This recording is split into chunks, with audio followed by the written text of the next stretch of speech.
Good morning, good afternoon, good evening, wherever you are in the world.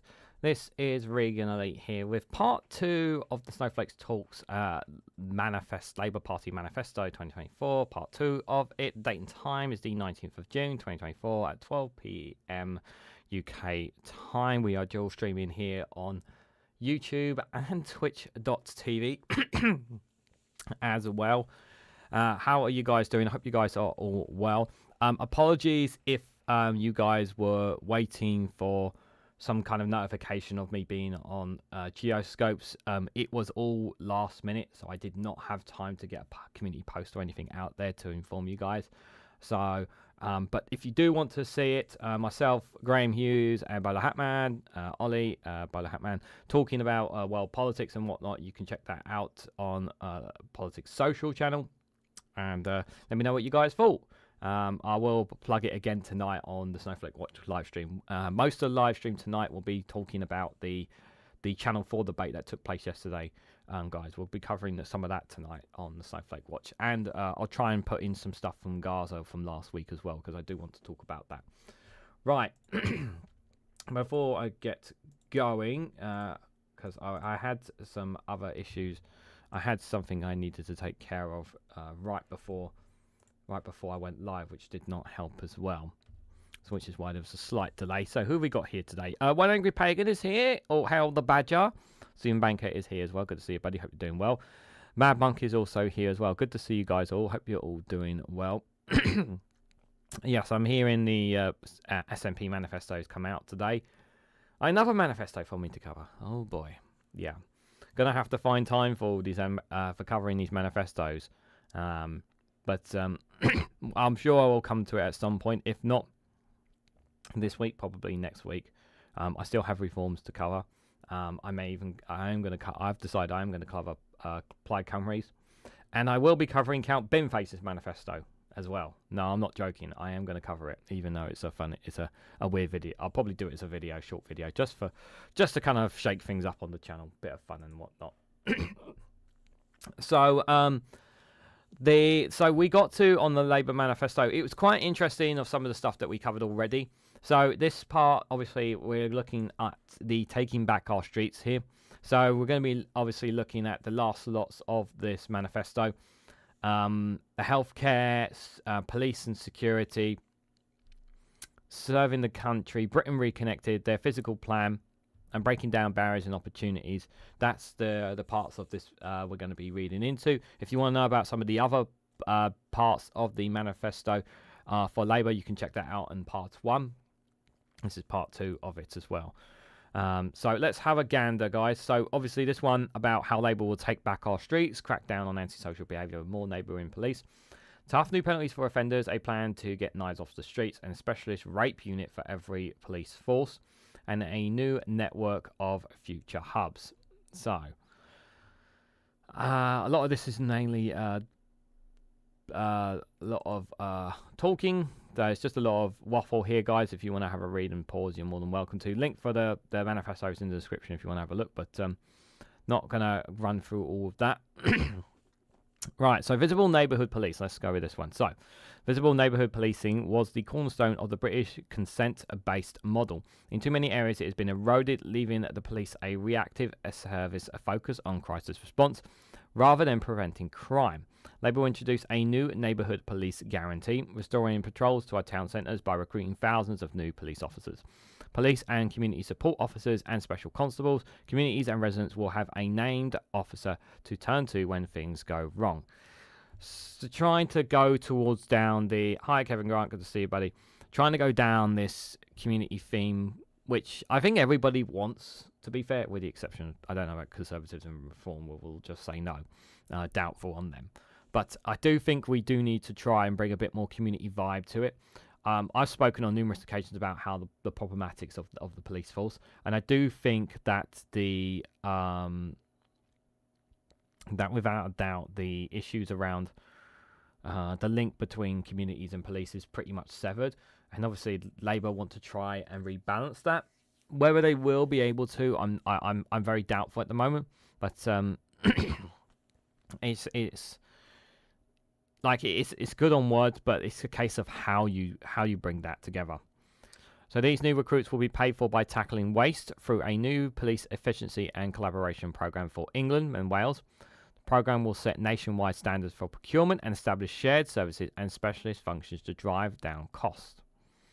So cracking down on antisocial behaviour. Antisocial behaviour is not merely a low-level nuisance. It hits the poorest communities hardest, and if left unchecked, leads to more serious offending. Yet the Conservatives' weakened enforcement powers. Labour will fix this by introducing new respect orders. Powers to ban persistent adult offenders from town centres, which will stamp out issues such as public drinking and drug use. Fly tippers and vandals will also be forced to clean up the mess that they have created. This has been in my area, we have an alleyway around the corner, and quite a large alleyway. It's not a small one. It's quite a large one. You can literally drive a car down there, drive a car down there if you wanted to. They can't because of the buoyance, but they literally tippers and whatnots. They literally dump stuff down that alleyway. Almost at least once a week. Yeah, sometimes stuff gets dumped down there, and nobody really does anything about it. It does get cleared up by the council, but it's just like they don't even have a camera down there as well, which is another problem. So it is a problem because there's lots of and some of the tipping that they do is they tip it just anywhere where they can just, they got their money to take this rubbish away and they'll go and dump it somewhere else, and it's like that's it for them. So yeah, I do think more needs to be done with that. Shoplifting, soaring retail workers increasingly find themselves in harm's way. Labour will scrap the effective immunity for some shoplifters introduced by the Conservatives and create a new specific offensive for assaults on shop workers that will protect them from threats and violence. I do appreciate the fact that this first sentence here, that they understand that they understand that the cost of living crisis is tied to what's also contributed to a rise in crime. I appreciate that they've acknowledged this issue, because if you don't acknowledge this issue, then you're not going to fix the problem in the first place, because without dealing with the cost of living crisis, dealing with the fundamentals, we will always have high crime, and more people will turn to crime in an act of desperation. So this is something that I appreciate the fact that they've highlighted this, because this is something that needs to be addressed. Now, this idea of new specific offences for assaults on shop workers, I mean, it's like to me, it sounds good on paper, but is it going to really make an impact? Is it really something that's going to really get people to, is it really going to stop people from shoplifting? Is it really going to stop people from doing the assaults on shop workers? I don't personally think it will.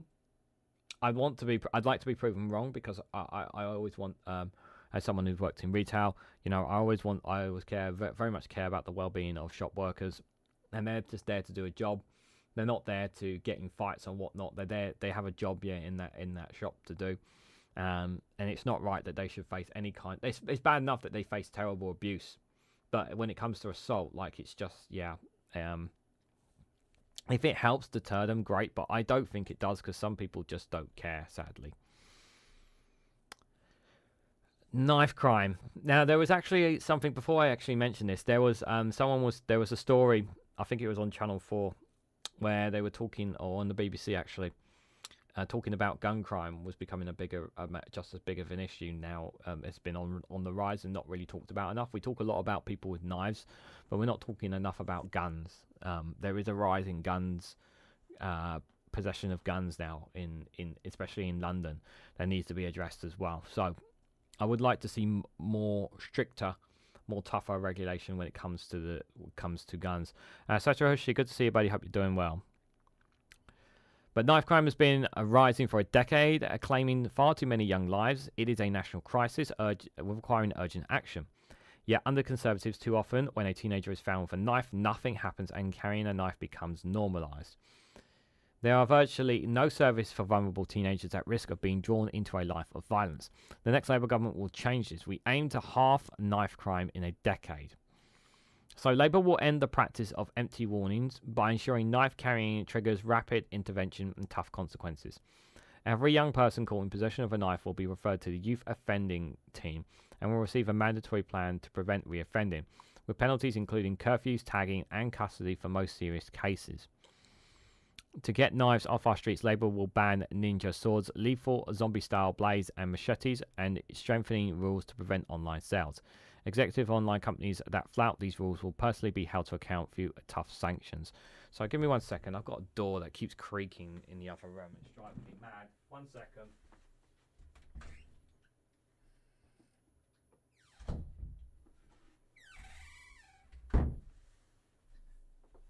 It's the damn wind. The wind keeps blowing it back and forth. It's normally shut, but someone forgot to shut it. Definitely not me. Is this too tough, though? Is this going to really make... Like, the thing is like... What do you guys honestly think of... Those who are here right now, what do you guys honestly think about this? Because are we being too tough? Or are we not looking at this from a compassionate point of view? This I also think that knife crime is tied into inequality. I think it's also tied into the areas where there's a lot of deprivation. Not enough youth communities, not enough opportunities for youngsters who literally have families or living on their own that don't have any other option but to turn to crime because they don't have anything else. And I think I think these things need to be talked about as well. I don't think it's not enough to say to take the knives off them and to try and create an action plan to get them off carrying knives in the future. I think it's down to a community base as well. Because yes, you can target gangs and take the knives off them and put all these implementations on them, but there's a more bigger fundamental problem here. I feel 91 Lee's good to see you, and Alistair Kidd, good to see you guys both. Hope you guys are well. One Angry Pagan says, as an owner of swords, a practicing pagan, I'm rather upset at these knobheads attacking others with knives. I am nervous that this makes my life harder. Pagans can at the moment legally carry swords. I mean, people are sensible. You can actually have a firearm in very strict. But they're very, very strict because obviously very, very strict. Yeah, about it. As long as you have all the paperwork necessary. But you have to go through a lot of hoops to get a gun, to have a gun and not actually be arrested for having one. Obviously, if you're carrying one out and about, yeah, you'll be arrested. But yeah, I do think I do think there does need to be more needs to be done to tackle knives, for sure. But I'm kind of sitting on the fence on this one because a part of me agrees with Labour on what they're saying here, but a part of me feels like we're not dealing with the crux of the problem here, which is down to the inequalities that these communities are having, and that for me is where the issue is, because it's all well and good taking the knives off them, but they're just going to pick something else up to protect themselves, and that's something that needs to be. That's bothering me here. So Labour will intervene earlier to stop young people being drawn into crime, creating a new youth futures program that will, with a network of hubs reaching every community. These hubs will have youth workers and mental health support workers and care and career advisors to hand to support young people's mental health and avoid being drawn into a crime. This is great. I like this. Whether this will actually help people, obviously time will tell, but my hope is that you're saying this. Are you going to be putting the funding forward for this? Because if you want this to work, you've got to put the money up front for this. It's not the money needs to be there to support them. So I really hope that this idea will work. We will not wait for those at risk to come forward. Local prevention partnerships will identify young people who could be drawn into violence and intervene, and to offer young people a pathway out of violence. We will place youth workers and mentors at A&E units and pupil referral units funded by full recovery at the cost of firearms licensing. Okay. Labour will also introduce a new offensive for criminal exploration of children to go after gangs who are luring young children into violence and crime. So they're going to be tougher on those who obviously lure into them as well. Tackling violence against women and girls. This is a big one. Obviously, the last 14 years have been a lot worse. It's not to say it's been perfect under Labour in any way, shape or form when it comes to violence against women and girls, but there needs to be something done with the police force on this one. For too long, violence against women and girls has been ignored. Our landmark mission is to halve violence against women and girls. In a decade, we will require a national effort. We will use every government tool available to target perpetrators and address the root causes of abuse and violence. That starts with tougher enforcement and protection. With Labour, there will be a specialist rape and sexual offensive team in every police force. The most prolific and harmful perpetrators will be relentlessly targeted, using tactics normally reserved for terrorists and organised crime. Prosecution rates for rape are shamefully low, and many victims dropping out of the justice system when faced with years of delays. Yeah, this is the biggest problem. Labour will fast-track rape cases with specialist courts at every Crown Court located in England and Wales. Yeah, I do think, I 100% agree that more rape cases need to be fast-tracked. 100% agree with that. And this is something that needs to be done. I think some of the lower offences can be pushed back, like some of the lower offences. But yeah, these ones, this crime, rape, obviously just needs to be pushed forward. Let's 5 years. They've been waiting. Some of them waiting as far as 5 years for their case to be heard. Obviously, I'm assuming that as we continue to read, they will have a plan to deal with the court systems and whatnot because of the situation around them. But this will help. It's a small step in the right direction, but it's not as big as it's not going to change everything around when it comes to the cases. But it will be a step in the right direction. Victims deserve better support. Building on the success of the approach adopted by Labour Police and Crime Commissioners, we will introduce domestic abuse experts in 999 control rooms so that victims can talk directly to a specialist and ensure that there is a legal advocate for every police force area to visit victims from the moment they are report to trial. The violence and abuse against women and girls does not come from nowhere. Misogyny is one root cause, and therefore Labour will ensure school addresses misogyny and teach young people about healthy relationships and consent. We will ensure police forces have the power they need to track and tackle the problem. Yep, I'm happy with this about pushing more of this in schools at a young age to tackle this kind of thing, especially when it comes to the access that kids can get to online can also have an effect on their mindsets as well. And I think that's another issue that needs to be addressed in that, and I'm sure they'll target into that. Just before I carry on, guys, excuse me, Alistair Keir, thank you so much for the 5 gifted memberships. I really appreciate it, my friend.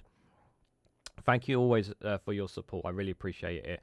One Angry Pagan, Simon says 55, Jolly K, Matt Parker, and Parkuya, all got gifted memberships from Alistair Keir. So thank you so much for your support as always. I really appreciate it.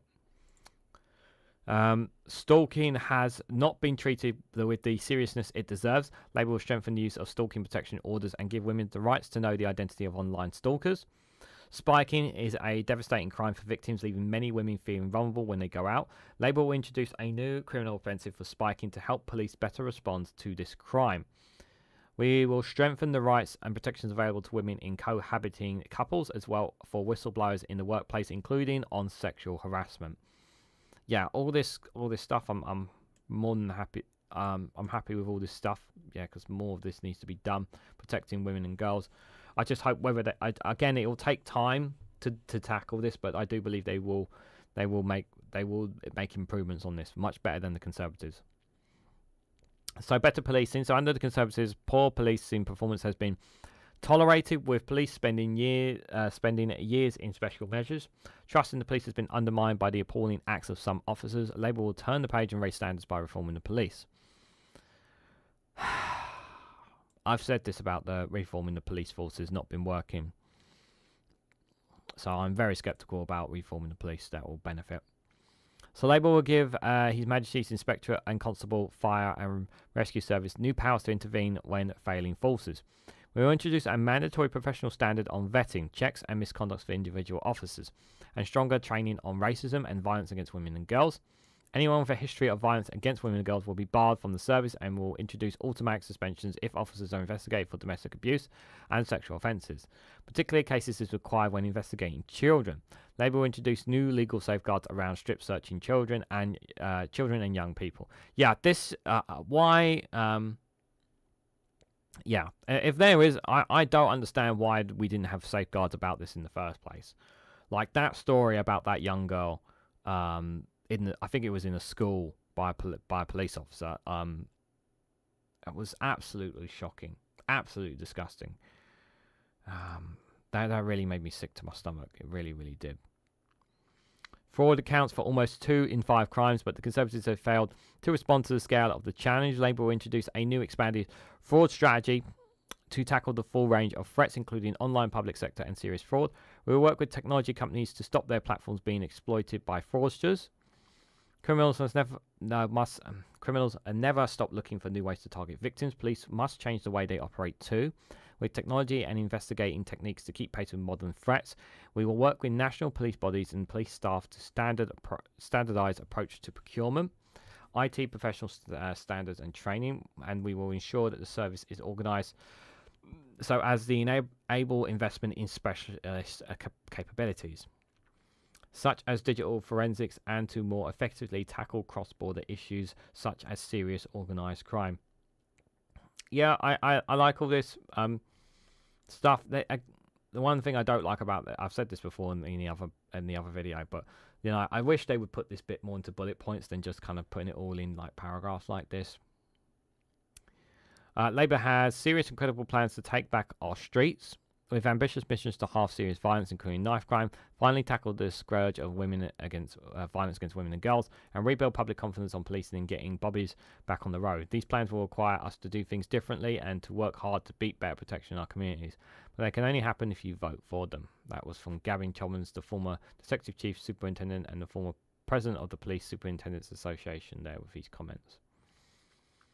So under the Conservatives, a plummeting charge and prosecution rates have emboldened criminals. Rather than working together, police and prosecutors have often engaged in a blame game, which lets victims down.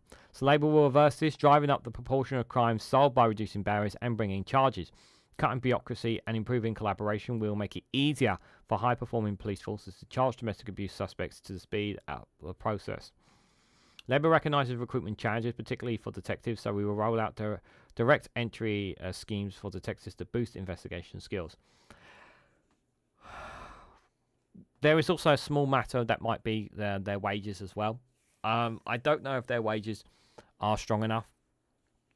We know we have, when it comes to wages in our healthcare and especially in our education sector, we know both of them have issues.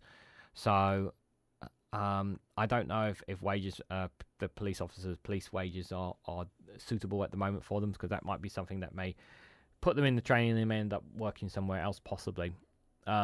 Recruitment is great. Retention is just as important. is what I'll say on that.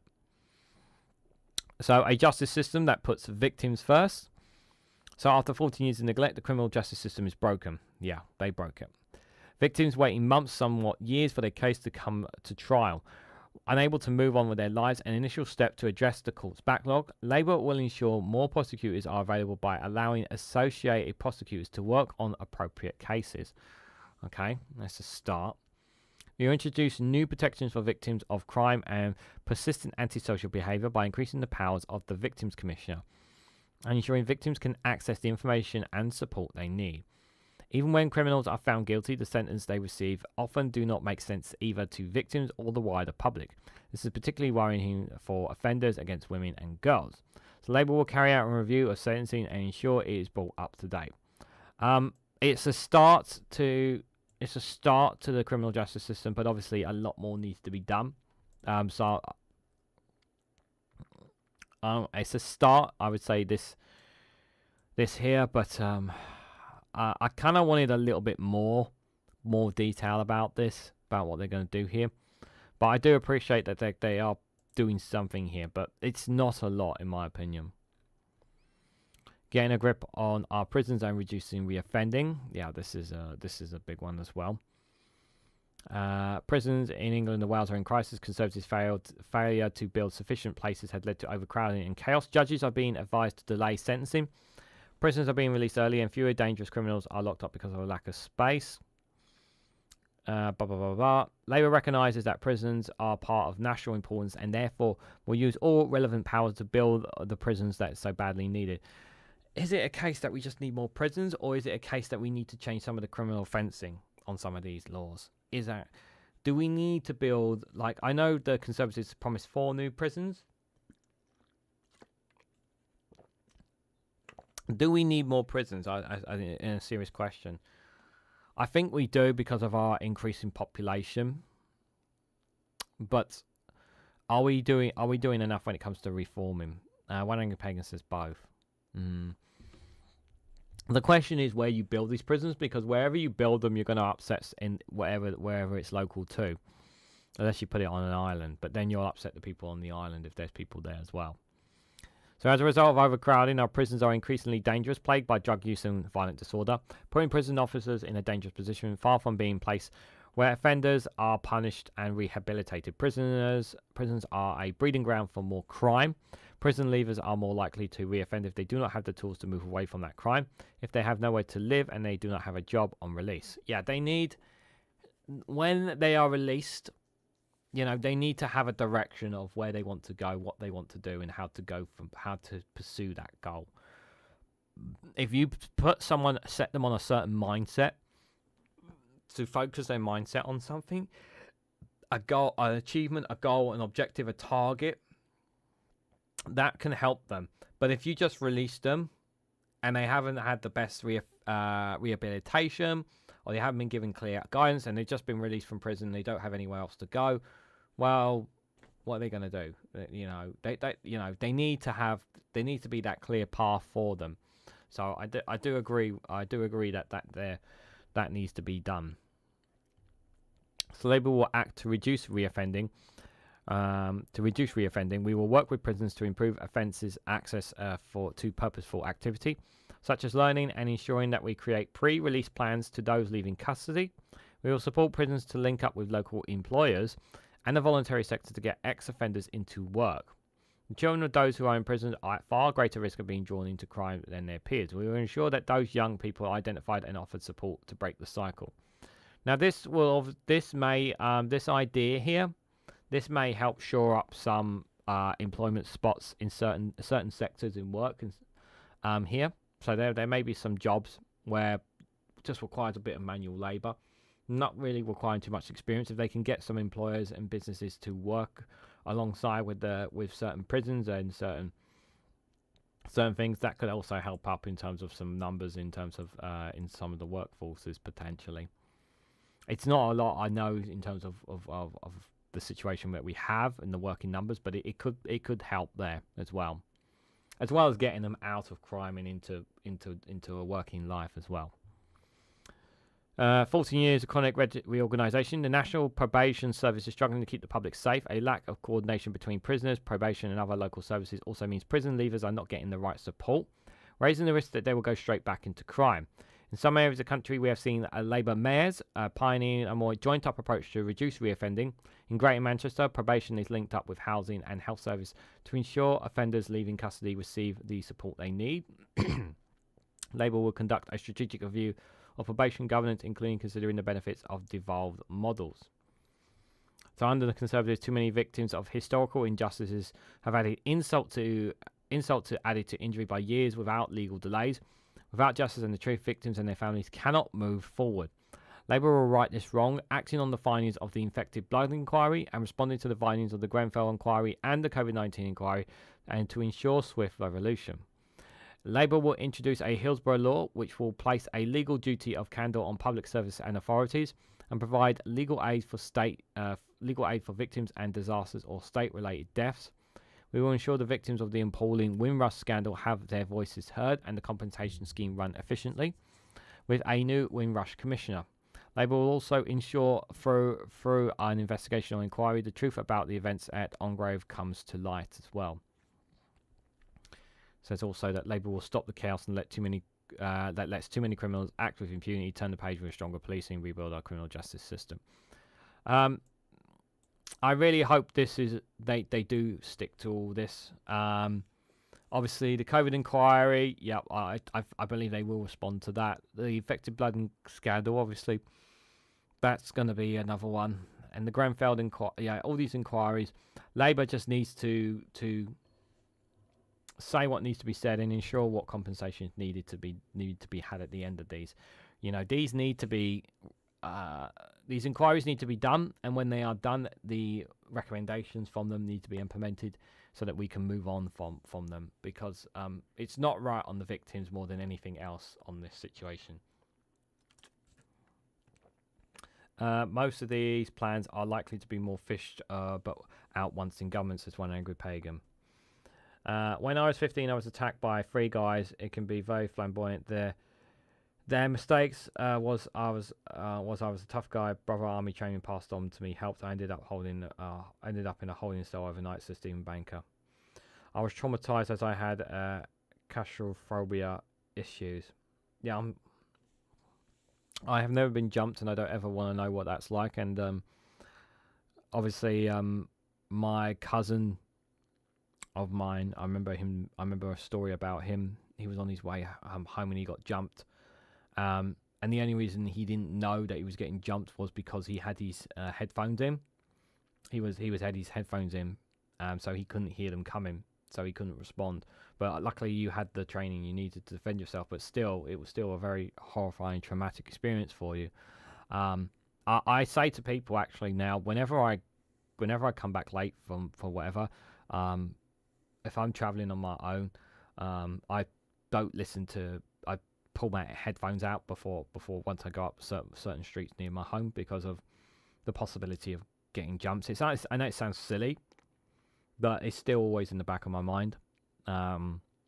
So I totally I can't imagine what that's like, and hopefully I never experienced that, Stephen. And I'm sorry you experienced that. I really do had to experience that. But on crime overall, like I don't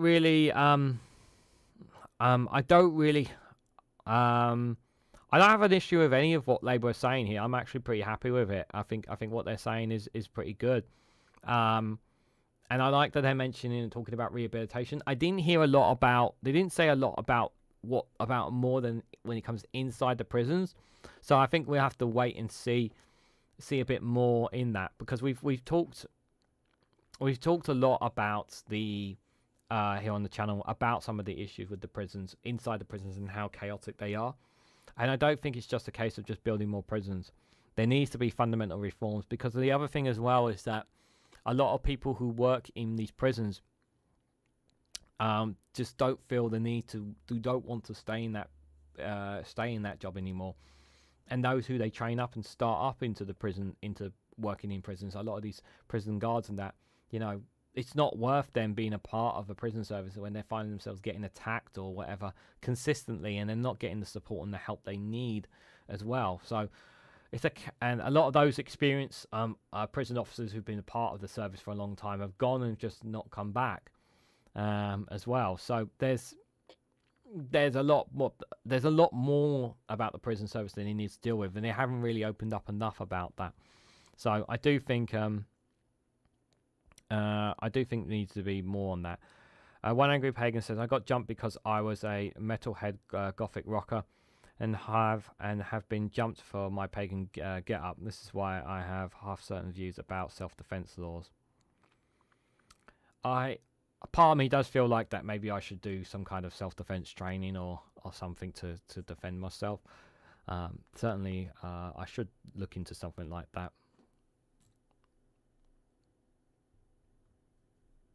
Girls giving me ideas. I have said in one of my Speaking My Mind episodes that I want to go back to the gym at some point in my life as well. So yeah, thanks for that, guys, for your feedback. Let's move on to breaking down barriers for opportunity. So obviously, I'm assuming this is all about creating more opportunities here. Recruiting 6,500 new teachers in key subjects, 3,000 new primary schools-based nurseries, free breakfast clubs in every primary school, a modern curriculum so young people are ready for work in life, high-quality apprenticeships and specialist technical colleagues here. This is all rhetoric here, so if you want to read all this, you're more than welcome to. Just pause the video, or you can check out the manifesto itself. The link is in the description. Just saying what they're just saying, all the usual words in that. The last Labour government lifted 500,000 children and over 1 million percentage out of poverty. That progress transformed life changes and ensured security in retirement. The next Labour government will build on that legacy of pursuing opportunities and social justice. Good work will be the foundation of our approach in tackling poverty and inequality. We create more good jobs, reform employment support, and make work pay so that more people benefit from the dignity and purpose of work. Labour is committed to reviewing the universal credit so that it makes work pay and tackles poverty.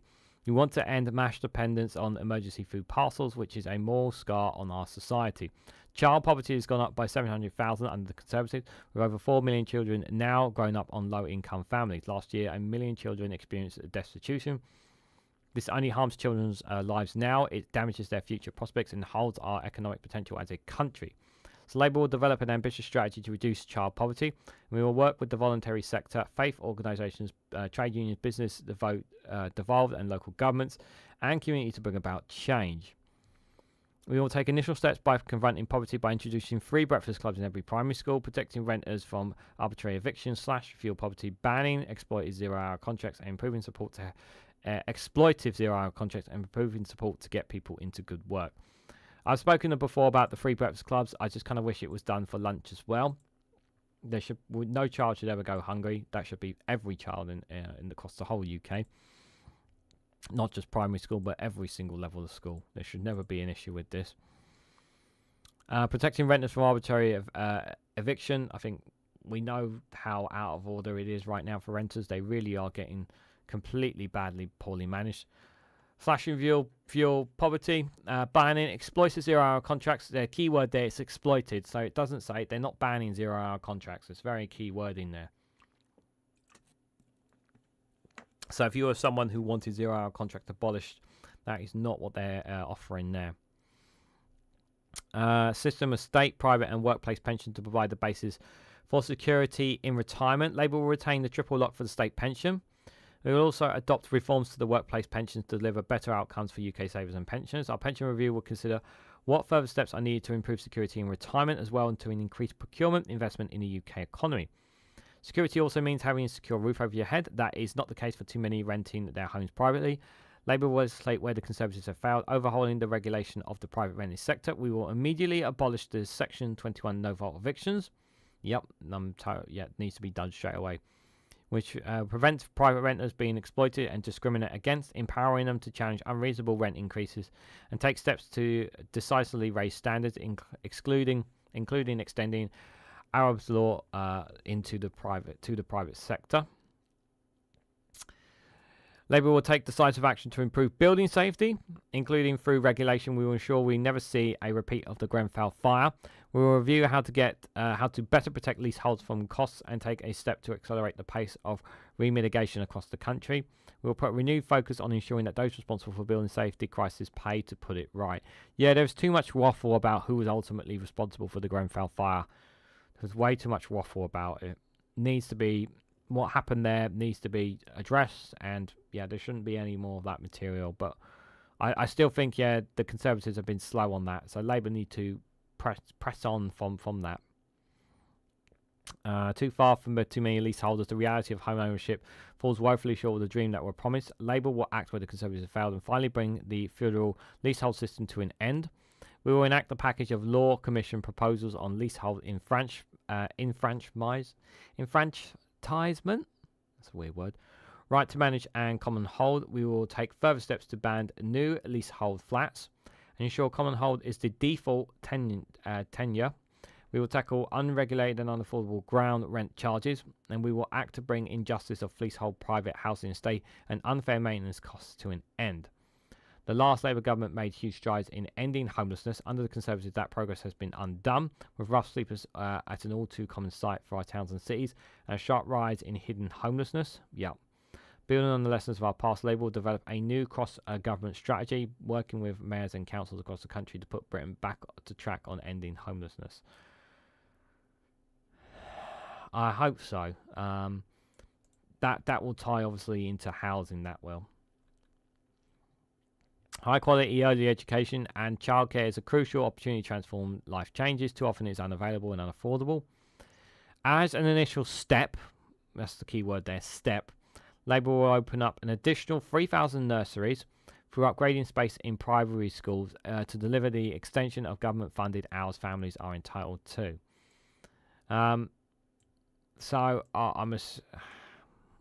Okay, this will help, but it does say it's an initial step there. I have to take the word. It is an initial step to helping with in terms of this childcare.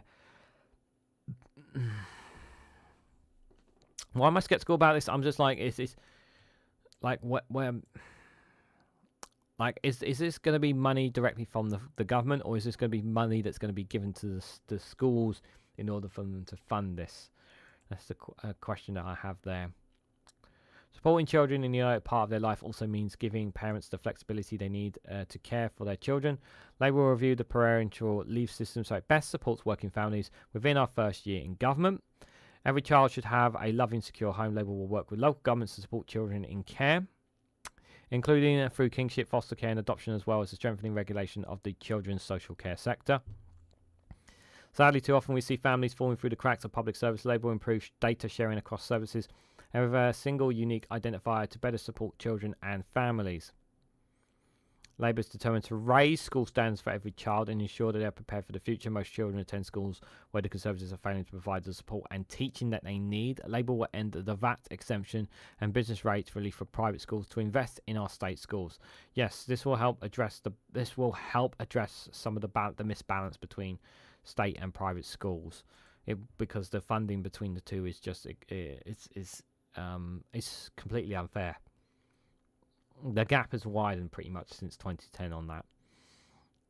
The factor that makes the biggest difference to a child's education is high quality teaching, but there are shortages of qualified teachers across the country, so Labour will recruit an additional 6,500 new expert teachers. We will get more teachers into shortage subjects, supporting areas that face recruitment challenges, tackle retention issues. The only way you're going to... the way bureaucracies are allocated, the structure of retention payments will be reviewed. Okay, this is very important. So they say here they're going to tackle retention, and they're going to be the structure of retention payments, that were the way that they decide the payments of how they increase the funding and payments of teachers will be reviewed. This is important, and I'm glad they are at least acknowledging this. I would be very concerned if they did not acknowledge this situation here. I do think that the issue, it's not just a case of obviously sorting out the payment, but actually the state schools getting the supplies they need. It's not just a case of just throwing money at the state schools and expecting them to fix everything, because that's not how it works. Having a clear plan within the state schools to ensure that they have the adequate resources they need, the adequate pay that they need as well, and I think that will help. It obviously says there's 6,500 new expert teachers as well. So where are we getting them from? Are we getting them abroad? Because we must be getting them from abroad. If we're not training enough teachers here, I do agree that the retention is an issue. I need to sit down like this because my chair's being fussy with me. Yeah, I've got a feeling most of those expert teachers is going to be coming from abroad. I don't think we'll be getting many of them from here. But I will say, obviously, this is a start. It's a start with what Labour are offering, is what I'll say. But what more they will add to this, we'll have to wait and see. But this one here this part here is definitely going to be interesting, to say the least. So teaching is hard-earned and hard-learned skill. Labour will work to further raise its status. We will upgrade the early career framework, maintaining its ground in evidence and ensuring any new teacher entering the classroom has working towards qualified teacher status. We will introduce a new teacher training entitlement to ensure teachers stay up to date on best practice with continuing professional development. School support staff play a vital role in children's education and development. Labour will reinstate the school support staff negotiation body, which helps address the acute recruitment and retention crisis in support roles. Yeah, and there needs to be more secondary teachers within. One teacher in a classroom is not enough. There needs to be that support teacher in there. That really does play a massive role in the kids. Raising school standards starts with early education. The last Labour government promotion of phonic but rocket boosters under the reading and writing ability of a generation of children. We will do the same for numeracy, improving the quality of maths teaching across nursery and primary school. Okay, I'm not sure how they're going to do that, but okay. Developing early communication skills is another key foundation for life, with serious knock-on consequences when development is delayed. Labour will fund evidence-based early language intervention in primary school so that every child can find their voice. This is something that I know family members who have issues when it comes to certain voice and language some disabilities and whatnot. So if there's more funding going towards in that department, I'm all for that. Alongside high quality teaching, driving up standards in education requires outstanding leadership. Labour will create a new excellence in leadership program and mentoring framework that expands the capacity of head teachers and leading to improve their schools. Labour will introduce a new regional improvements teams to enhance school-to-school support and spread best practice. Accountability is non-negotiable, which is why Labour supports school inspections. Under Conservatives, our inspection regime has been broken. A system which declares 9 in 10 schools are good or outstanding fails to provide sufficient information on school performance. We will enhance the inspection regime by replacing a single headline grade with a new report card by telling parents clearly how schools are performing. We also bring multi-academy trust into the inspection system and introduce a new annual review of safeguarding attendance and off-rolling. This is so much better than just telling a parent in a school, your school's adequate, your school is inadequate, and no more details than that. I'm definitely in favour of this new report card system. This gives them a bit more information about how the school is performing overall, as opposed to just a one-worded notion to them. So I definitely am in favour of that. I think this is a lot better than what we have right now, and I'm glad that they're considering that.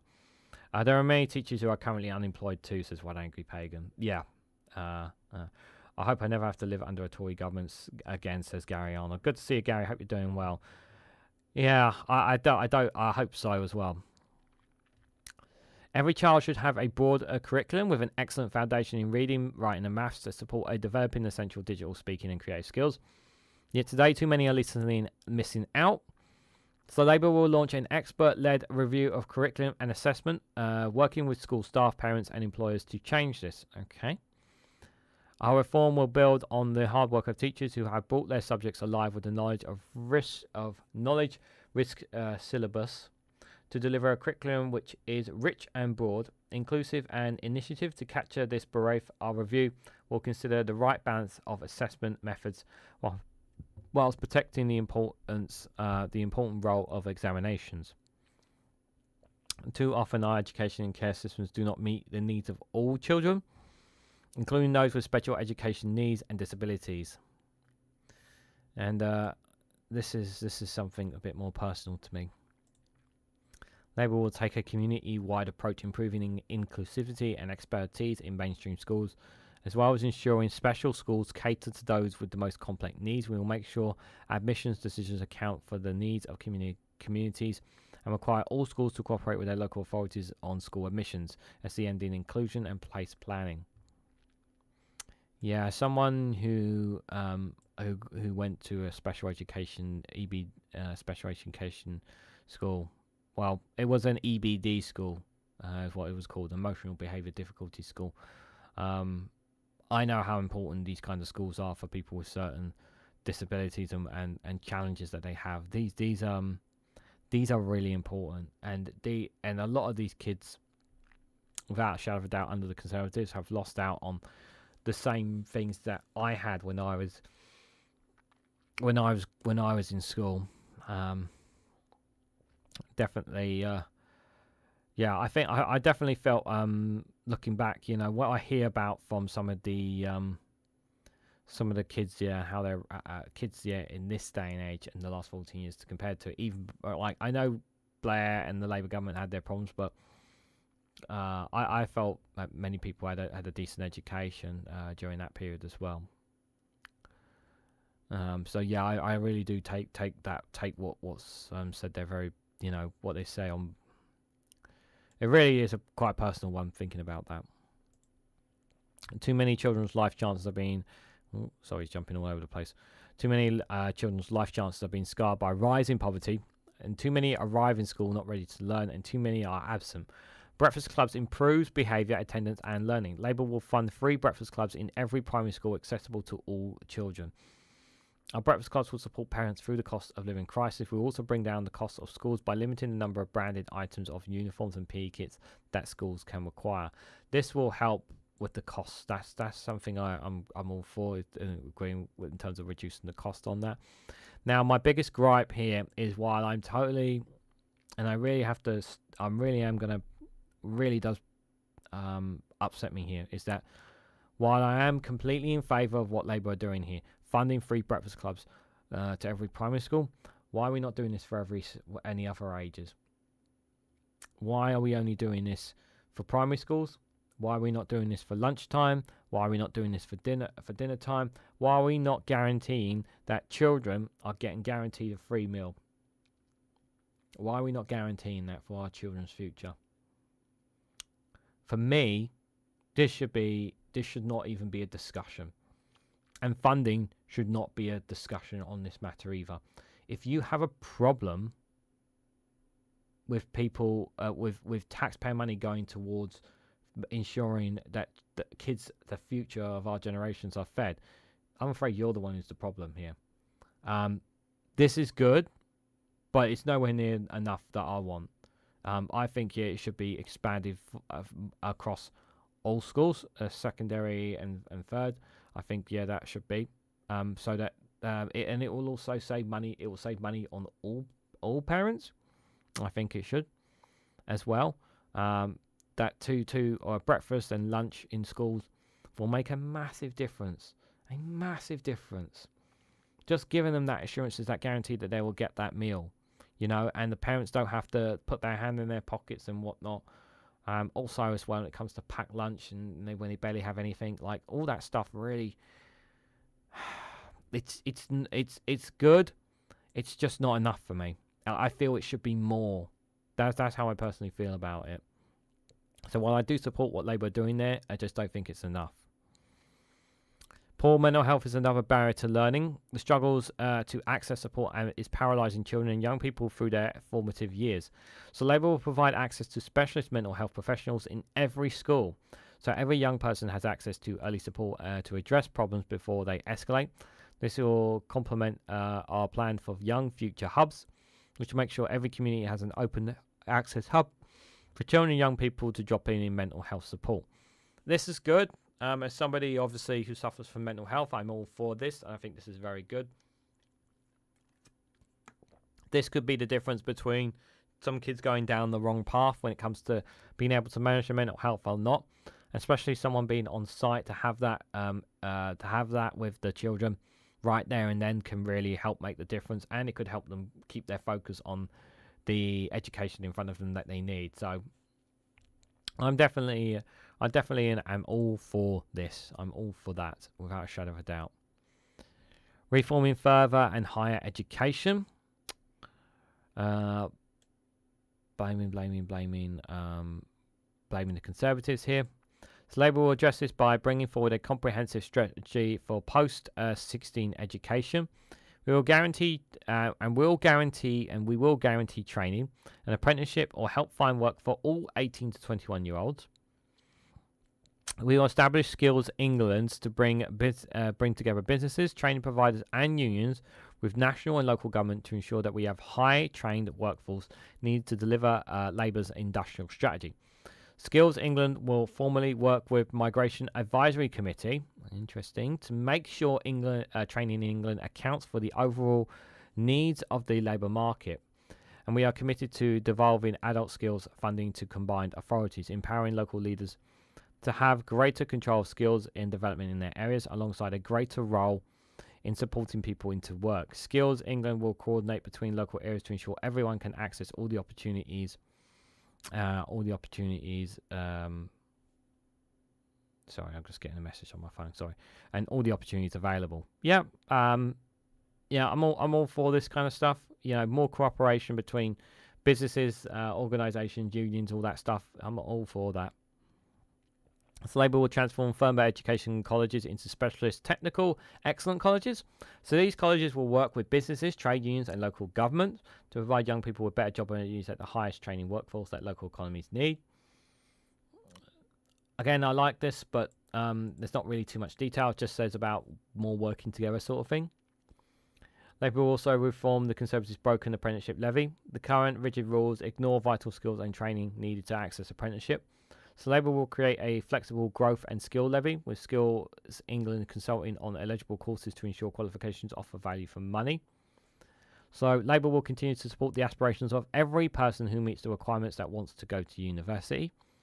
We recognise that UK's higher education creates opportunity. It is a world-leading sector in our economy, and support local communities to better integrate further in higher education and ensure high-quality teaching.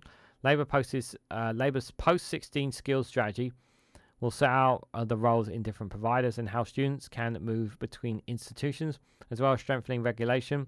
We will act to improve access to university and raise teaching standards.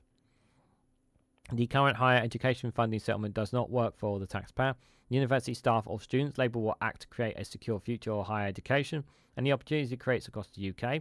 We will work with universities to deliver for students and our economy.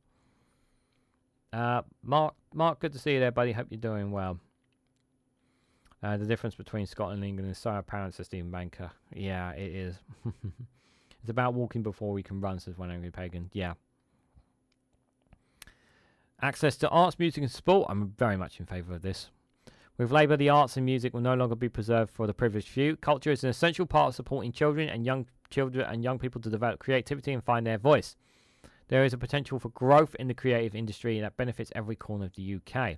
So Labour will implement a creative industry sector plan as part of our industrial strategy, creating good jobs and accelerating growth in film, music, gaming and other creative sectors. We will work constructively with the BBC and other public service broadcasters so they continue to inform, educate and entertain people and support the creative economy by commissioning distinctly British content. So I'm going to try and push more of it out there. I like this. This could actually really help us in the long term. So I'm very happy with that.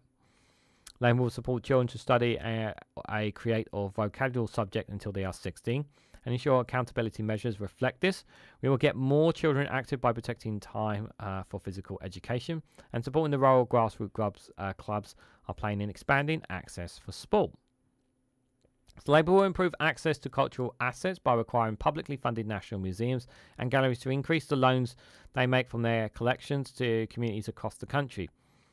We also launch a new national music education network, a one-stop shop with information on courses and classes for parents, teachers, and children. Access to music, drama, and sports has become difficult and expensive because of ticket touting. Labour will put fans back at the heart of events by introducing new consumer protections on ticket resales. I don't really see what... I don't see them be able to tackle this enough, really. They may do, they might not. For the men's UEFA Football Championship to the ICC's Women's T20 World Cup and to the Invictus Games, Labour will deliver international events with pride and seek new opportunities where we can, create in legacy to inspire. Yeah, that's a lot of waffle there, to be fair. Labour is committed to making Britain the best place in the world to be a football fan, so we will reform football governance to prioritise football clubs across our community to give fans a greater say in the way that they are run. We will introduce a football governance bill which will establish an independent regulator to ensure financial stability of football clubs in England. We will never allow a closed league of selected clubs to be siphoned off by the English football pyramid. So they're obviously talking about the so-called UEFA Super League, the Super League that they tried to impose, didn't they? That didn't really work out, did they? Respect and equality for all. Ambition in this country deserves... Labour will ensure no matter where you are in the background, you can thrive, and therefore we will enact the social economic duty of the Equality Act 2010. Women's equality will be at the heart of our mission.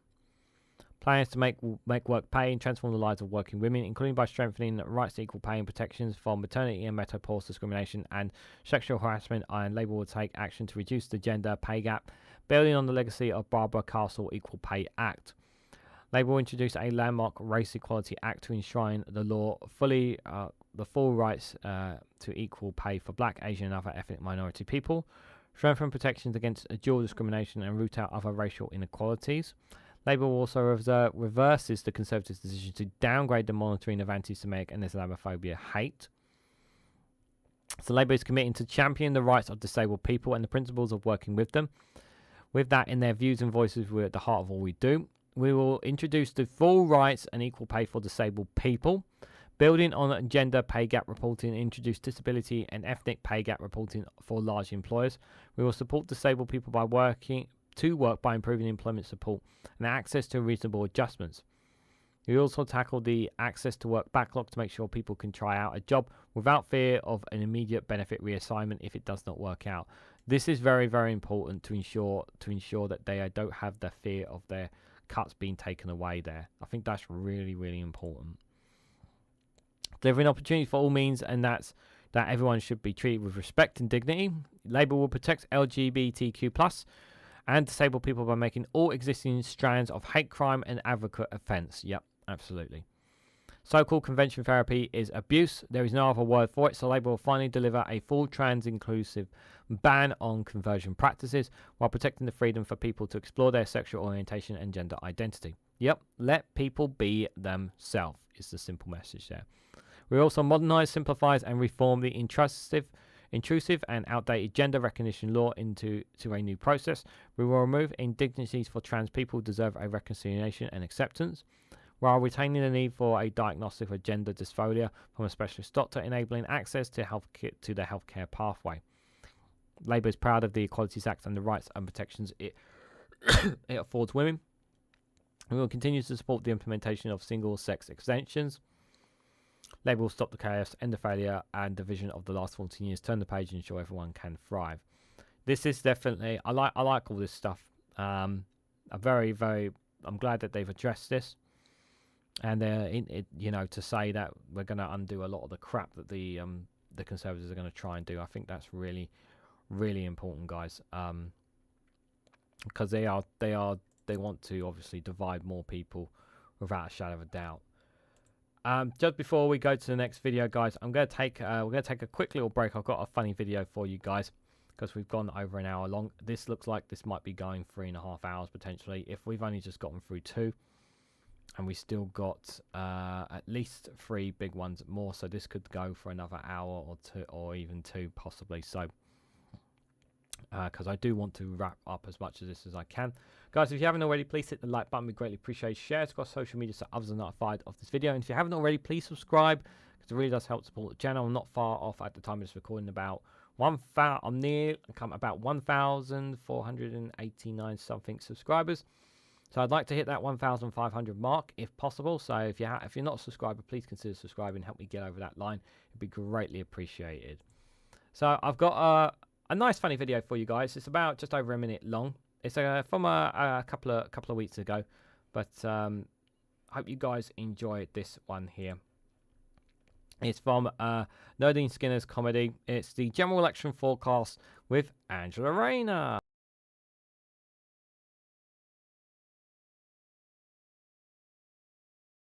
Alright, it's me, Angela Rayner, and welcome to this weather forecast in the lead up to the general election.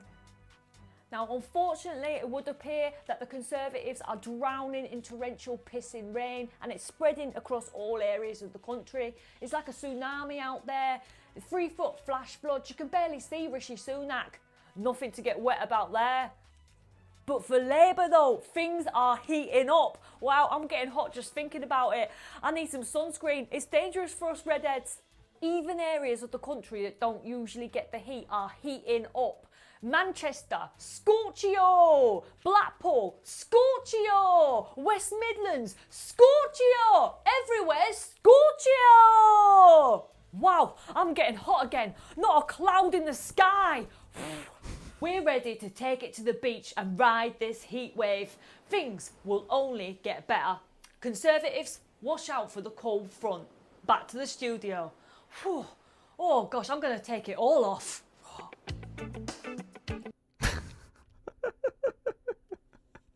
That was a bit of a weird one, to be fair. It was a bit of a weird one, to be fair, guys. Anyway, it's a nice little breakup one there. Anyway, Nadine Skinner does great impressions of Nadine Dorries and Liz Truss. It's a bit of a different one there from her, that's for sure, guys. Oh, God. Voice is cracking up quite a bit, to be fair. Oh.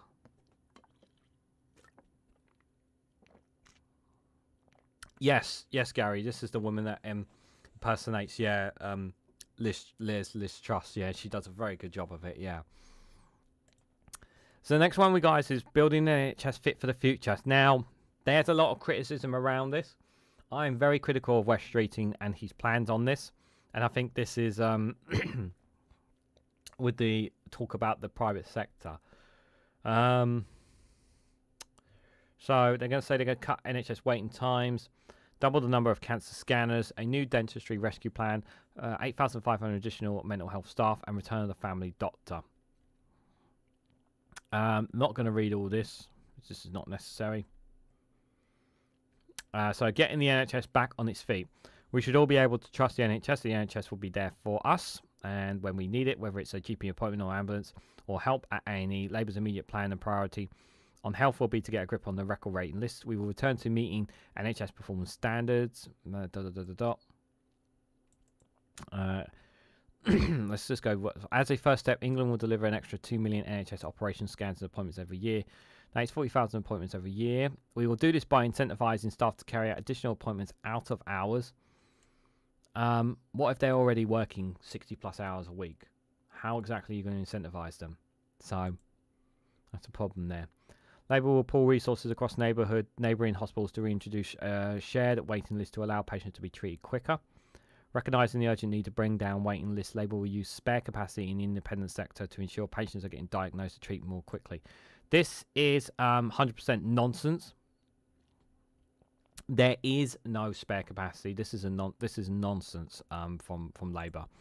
This is not unnecessary at all. This has been debunked by a lot of people already, that there is no spare capacity. So this is just rhetoric talk there, I would say, from Labour. Getting the NHS back to working for patients means ending the workforce crisis across both health and social care. When 1 in 7 people in hospital do not get their joint working essential, Labour will ensure the publication of regular independent workforces planning across health and social care. It will deliver the NHS a long-term workforce plan to train staff and get the patients they need seen on time. I take it they're going to be using. See, they're not going to say privatized workforce. They're using the term independent here to try and muddy the waters about how people are about it. So they're going to. I imagine that the word privatization is not going to be used in this manifesto. Too many patients are seeing their treatment affected by strikes. Labour will reset relations with NHS staff moving away from the Conservatives' failed approach. A system reliant on pages and fax machines is not fit for this decade, let alone next. Too many cancer deaths have had to be prevented with early diagnosis. The NHS has had fewer diagnosis scanners per person than any other country, with many aging machines operating for long after they should. State-of-the-art scanners with embedded AI are faster and more effective than finding small tumours, saving lives. Therefore, Labour will introduce a new Fit for the Future fund to double the number of CT and MRI scanners, allowing the NHS to catch cancer and other conditions earlier, saving lives.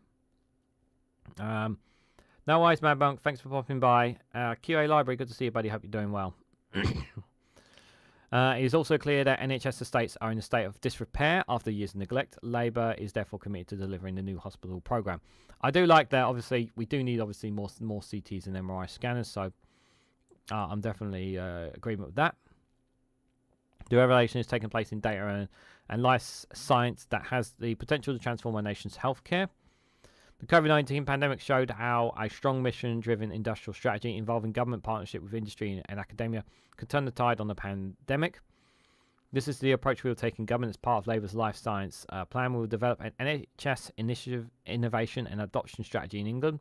This will include a plan for procurement, giving a clearer route to get products into the NHS, coupled with reinformed incentive structures to drive innovation and faster regulatory approval for new technologies and medicines.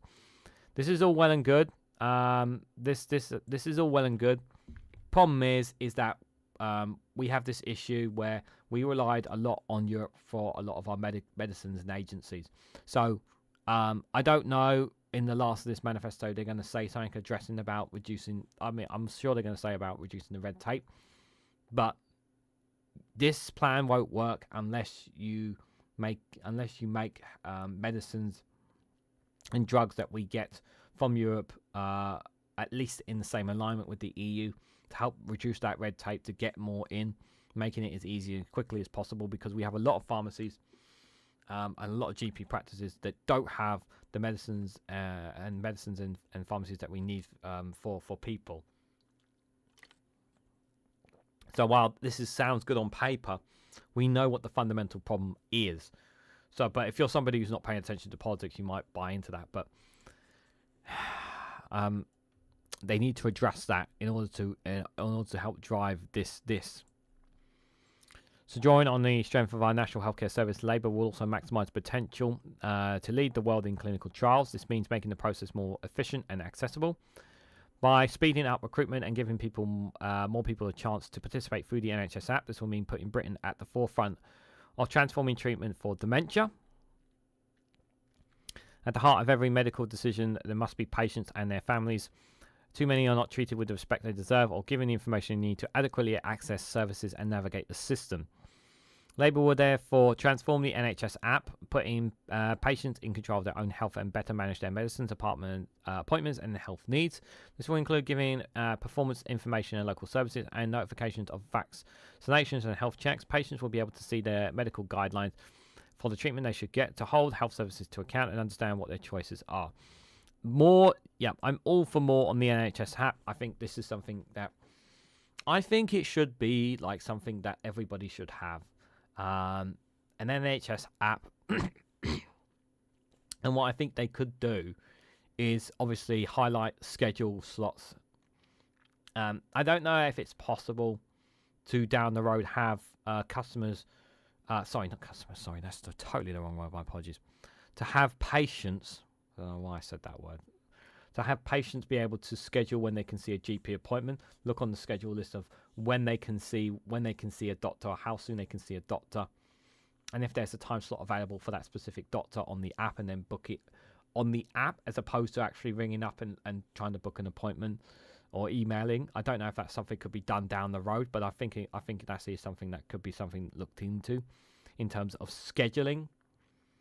as well. I think that's something that could be looked at as well. But there's a lot of more opportunities when it comes to the NHS app, and I think it should get. I want the NHS app to get to a point where if you are living in this country, you must have the NHS app. It is a lifesaver. I want it to be like that. I want it to be be something that it can be there for you, and it can make a difference to your life.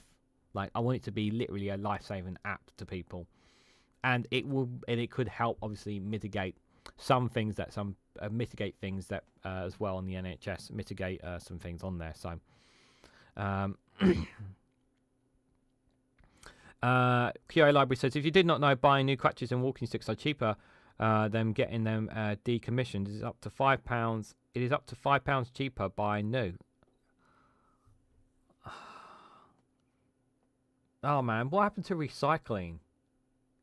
£5 cheaper buying the new one. That's not. Nah, we've got to change that. Seems like a waste there. Ensuring patient safety. So childbirth should not be something women fear or look back on with trauma. So Labour will ensure that trusts failing on maternity care are robustly supported into rapid improvement. So we will train 1,000 more midwives as part of the NHS workforce. Plan set out to explicitly target that to close the Black and Asian maternity mortality gap. There should be none of this at all. Andrew, look, good to see you there, buddy. Hope you're doing well. I don't know why. I was just about to say I don't know why there's a morality gap, but yeah, we have a. For me, this should not this should not be. Again, this is something that should not be happening in any way, shape, or form. They're saying the right things here, but is it going to make a difference?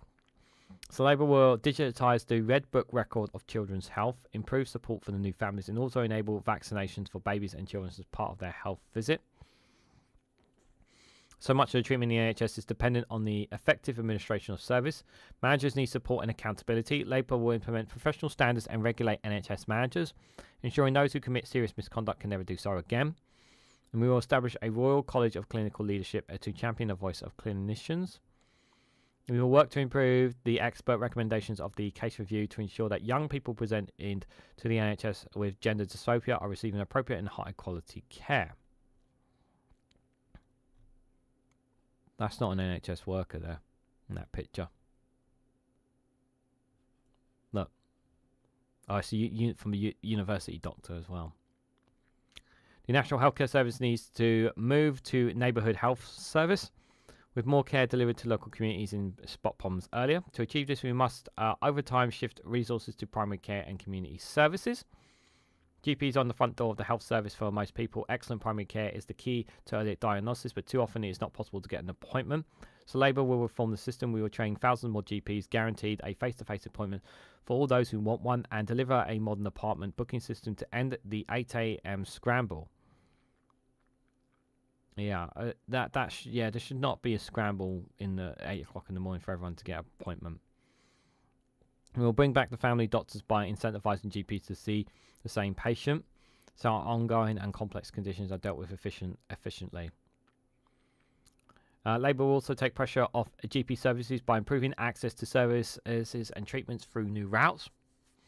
We will create a community pharmacy prescribing service, granting more pharmacies independent prescribing rights where clinically appropriate. We will allow other professionals, such as I can't say that word, sorry, to make direct referrals to specialist services or tests, as well as expanding self-referral routes where appropriate. The principle of integrating health and care service will improve the treatment of patients received. We know that more of this care needs to happen outside hospitals. Therefore, we will trial neighbourhood health centres by bringing together existing services such as family doctors, district nurses, care workers, psychotherapists, palliative care and mental health specialists under one roof. Dentistry rescue plan. Getting an NHS dentistry is increasingly a lottery, and the consequences are dire. The most common reason children aged 5 to 9 are admitted to hospital is they have rotten teeth removed. Labour will tackle the immense crisis with a rescue plan to provide 700,000 more dental appointments and recruit new dentists to areas that need them more To rebuild dentistry for the long term, Labour will reform the dental contract with a shift to focusing on prevention and the retention of NHS dentists. We will also introduce a supervised toothbrushing scheme to 3 to 5 year olds targeting the areas of highest needed. Yeah, the dentistry industry is in crisis. This needs to be addressed. Yeah, we need get the NHS dentistry back on it's an absolute major crisis. I hope this works. I hope this works. It's not a lot. It doesn't yes, 700,000 more, and they say they're going to look at trying a retention, but that ties into pay as well. So that's another thing there. Gary Arnold says our local pharmacy are closing due to the lack of funding. I signed a petition this morning. I don't know if they're mentioning pharmacy in here. They may do. Labour is committed to ensuring everyone lives an independent, prosperous life. Social care is vital to achieving this, but hundreds of thousands of people suffer without the care they need for a dignified life. The sector needs a deep reform. These are inconsistent standards, chronic staff shortages, and people are not always treated with the care, dignity, and respect they deserve. Yeah, we've seen. It's just. Yeah, this is a foregone thing. Too many people are not getting that in social care. So Labour will undertake a programme to reform to create a national care service underpinned by national standards, delivering consistency to care across the country. Services will be locally delivered with the principle of home first that supports people to live independently for as long as possible. Our new standards will ensure high quality care and ongoing sustainability and ensure providers behave responsibly. Labour will develop local partnerships and working between the NHS and social care on hospital discharge. We will enhance partnership working access employers, workers, trade unions and governments to establish a fair pay agreement in adult social care. The sector collective agreement will set out fair pay terms and conditions along with training standards. Labour will consult widely on the design from this agreement before beginning the process and learn from countries where they operate successfully. Okay. Yeah, take some ideas from other nations where it has been successful. Okay. Not really saying the right things in here, but a bit more detail, I feel. So Labour is committed to ensuring families have the support they need. We will guarantee the rights of those in residential care to be able to see their families as part of the effort to move healthcare into local communities and professionalise the workforce. We will task regulators with accessing the role of social care workers they play in basic health treatment and monitoring. Alongside these changes, we will build a consensus for the long-term reform needed to create sustainable national care service. We will explore how to best manage and support an aging population, how integration with the NHS can be secured, how to best support aged disabled adults, and how to move to a more preventable system. Mental health. So the NHS has struggled to keep up with greater awareness of the challenges of mental health. Waiting lists for those referred to support are too high and shamefully for young people. Labour will bring the waiting times down and intervene earlier. We will recruit an additional 8,500 new staff to treat children and adults through our first term. This is a start. Again, it's a start. It's a step, as they like to put it, but yeah. And it says through the first term. As part of our mission to reduce the lives lost to suicide, these new staff will be specially trained to support people at risk. Labour's new Young Futures Hubs will provide open access mental health services for children and young people in every community. Mental health legislation is also woefully out of date. The treatment of people with autism and learning difficulties is a disgrace. The operation of the Mental Health Act discriminates against black people who are much more likely to be detained than others. Labour will modernise legislation to give patients a greater choice, autonomously enhance rights and support, and ensure everyone is treated with dignity and respect throughout the treatment. Yeah, I'm happy with what they say here. I just like this. This is good. It's like I've said, it's a start, guys. So I appreciate that they see this issue here, and I think that's really important to highlight. But there's a lot more work that needs to be done. There definitely needs to be a lot more work to be done in terms of mental health here. I had to wait over a year for an appointment. Yeah, it's just too many people have had to wait over a year for appointments. action on public health. So prevention will always be better and cheaper than a cure. So we will make preventative public health measures to tackle the biggest killers and support people to live longer, healthier lives. So that starts with smoking. Labour will ensure the next generation can never legally buy cigarettes and ensure all hospitals integrates opt out smoking cessation into routine care. So, so are they continuing the ban that the Conservatives are continuing the smoking law, or are they doing something different? Sorry, I wish they'd be a bit clearer on that. Sorry, my phone, one of my devices is getting low on battery. I wish they'd be a bit more clear on that. Labour will ban vapes from being branded and advertised to appeal to children and stop the next generation from becoming hooked on nicotine. This is not enough. This is not enough for me.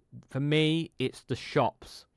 For me, it's the shops that have the bongs and the vapes and everything on the front, at the front of their shops. Those kind of shops need to be, I'm sorry, they need to be banned. And that kind of stuff should be in part with supermarkets and whatnot. I don't part like inside supermarkets and whatnot. I feel like this is not enough. Like, don't get me wrong, again, it's a step in the right direction, but like for me, those shops, you know, they're very colourful and very appealing on the outside. I just don't think it's enough for me at the moment. But yeah, they've not been very clear about this. So there's obviously, I'm assuming they're going to be going along with what the Conservatives had with the smoking ban. That's my assumption here. We face a childhood obesity crisis. I keep hearing this. I keep hearing this obesity crisis, but I don't see it a lot. Maybe it's just me under a rock. So Labour is committed to banning advertising junk food to children, along with the sale of high caffeine energy drinks to under 16s. Well, one of the problems is that kids these days now, they just literally after school, they just go to McDonald's, they just go to fast food chains. So what are you supposed to do? Like, ban them from going to fast food chains after school? Like, I don't see... I'm not sure... I'm not sure about that. Bongos and vapes are a world apart. Yeah, what I mean is obviously, like, you know, those kind of shops, they for me, it's like they send the wrong kind of message. They send the wrong kind of message to people. Because I know they are two different things, but that's not how young children will see it. So children and young people face significant harm online with an inappropriate content too easily available at their fingertips on a smartphone. That's the truth. We have seen an increase in extreme misogynistic content online, driving a culture of violence against women. Labour will build on the Online Safety Act and bring forward provisions as quickly as possible and explore further measures to keep everyone safe online, particularly when using social media. We will give coroners more powers to access information held by technology companies after a child death. Labour is committed to reducing gamble-related harm, recognising the evolution of gambling landscape since 2005. Labour will reform gambling regulation, strengthen protections, will continue to work with the industry on how to ensure responsible gambling. Nothing really too much changing in terms of the gambling regulation, to be fair. They say they're going to reform it. Well, the details, obviously, don't have the details there. And finally, reducing health inequalities. The UK has stark health inequalities. It cannot be right that our life expectancy varies so widely across within our communities. As part of our health mission, Labour will tackle the social detriments of health, halving the gap in healthy life expectancy between the richest and the poorest in England. Never again will women's health be neglected. Labour will prioritise women's health as we reform the NHS. We are currently on the cusp of eradicating new cases of HIV. Labour will commission a new HIV action plan in England in pursuit of ending HIV cases by 2030. So I like a lot of what they're saying about healthcare. There's a lot of like what I say about the healthcare. Keeping quiet about the privatisation there. They're very quiet about the privatisation, calling it independence there, which I understand. I understand why they're keeping quiet about it. Most of it, I'm in favour of what they want to do with the NHS in terms of those parts there. I just wish they didn't involve independent privatised health sectors to do so, though. But you can tell with the wording that they've intentionally not added the word privatised and intentionally put the word independent when mentioning it. Very limited mentioning of it, talking about what they're actually going to do in there. So they're very careful. They were very careful with the wording about the healthcare sector. They need to stop football teams as being sponsored by gambling companies. Yes, 100%. They need to. Correct me if I'm wrong, but they need to ban them on football shirts. And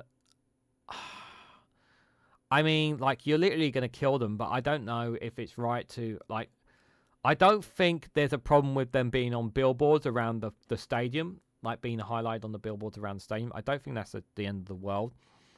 But maybe even like during the intervals of half time,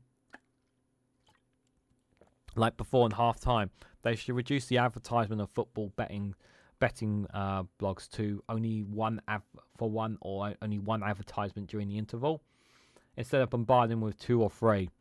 I do think there's something needs to be. Yeah, I absolutely agree. More needs to be done to reduce that, in terms of the gambling there, because especially around football, because obviously we are a football nation, so that's where that comes from. But in terms of what they're saying about the healthcare, like, a lot of that stuff I'm agree with. I just wish they didn't have to use private sector to do it. That's just it. So whether they will keep to that is obviously another thing. So the next one here is serving the country. How Labour will serve Britain. A new Ethnics Integrity Commission modernising the House of Commons. Immediately reform the House of Lords. Okay. A reset between Westminster and Hollywood, Cardiff Bay and Stormont. Votes at 16-year-olds. Right, so we're going to skip. We're not going to... Oh, yep. So it's saying about all trust and broken stuff in politics. Handing lucrative contracts. Yep. All this kind of stuff. Yep. Attacking Scotland and the SNP. What a surprise. There. I'm not going to read that, guys. Sleaze and scandals eroded trust. Yep. All that stuff. So in contrast, Labour have been transforming from a party protest to one that puts the interests of our country first. Returning government to service of working people will require a reset in our public life. Clean up to ensure our high standards of integrity and honesty. We'll make sure MPs focus on serving their constituents. We will deepen our democracy by reforming Parliament and devolving powers to communities, and rather than stoking division, as do both the Conservatives and the SNP. I'm not buying into that about the SNP. We will ensure there is respect and collaboration across different governments to make up the United Kingdom. A lot of this is just rhetoric again. Right. Restoring public service in Westminster. Okay, so what are they going to do? So Labour will restore confidence in governments and ensure ministers are held to the highest standard. We will establish a new independent Ethics and Integrity Commission with its own independent chair to ensure probability in government. So if it is as independent as they say they are, I'm all for this. Whether this will actually stay in, I'm not sure. If, say, hypothetically down the road we end up with a reform government or Conservative government in the future, we will have a right-wing government of some sorts down the road in the future, guys. Is whether or not this will remain in place. So Labour will review and update post-government employment rules to end flagrant abuses seen under the Conservatives. This includes enforcing restrictions on ministers lobbying for the companies they use to regulate, with meaningful sanctions for breaching the rules. We will give the independent advisor on ministerial interests the powers to start investigations into misconduct and ensure they have access to the evidence they need. Most MPs work hard to serve their constituents but can be hamstrung by arcane procedures and outdated working practices. Labour will establish a new modernisation committee tasked with reforming House of Commons procedures, driving up standards and improve working practices. The absence of rules on second jobs also mean that some constituents end up with MPs who spend more time on their second jobs or lobbying for outside interests that is unrepresented them. Therefore, as an initial step, Labour will support an immediate ban on MPs from taking up paid advertising in consultancy roles. Yes, that's a good start. That's a very good start. We will task the modernisation committee and take forward the urgent work on the restrictions that need to be put in place to prevent MPs from taking up roles that stop them serving their constituents and their country. I thought they were going to say something about banning second jobs outright, but they're not saying that. But I like what they're saying about the consultant roles and all that paid advertising. It's just a start. It's a start, but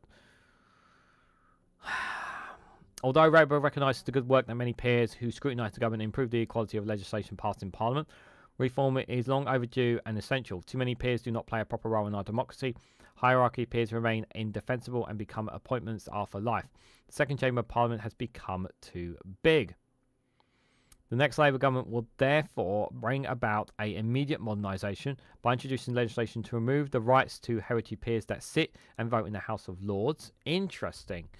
So they're going to be able to have powers to remove people from the House of Lords. So they will not be there for life.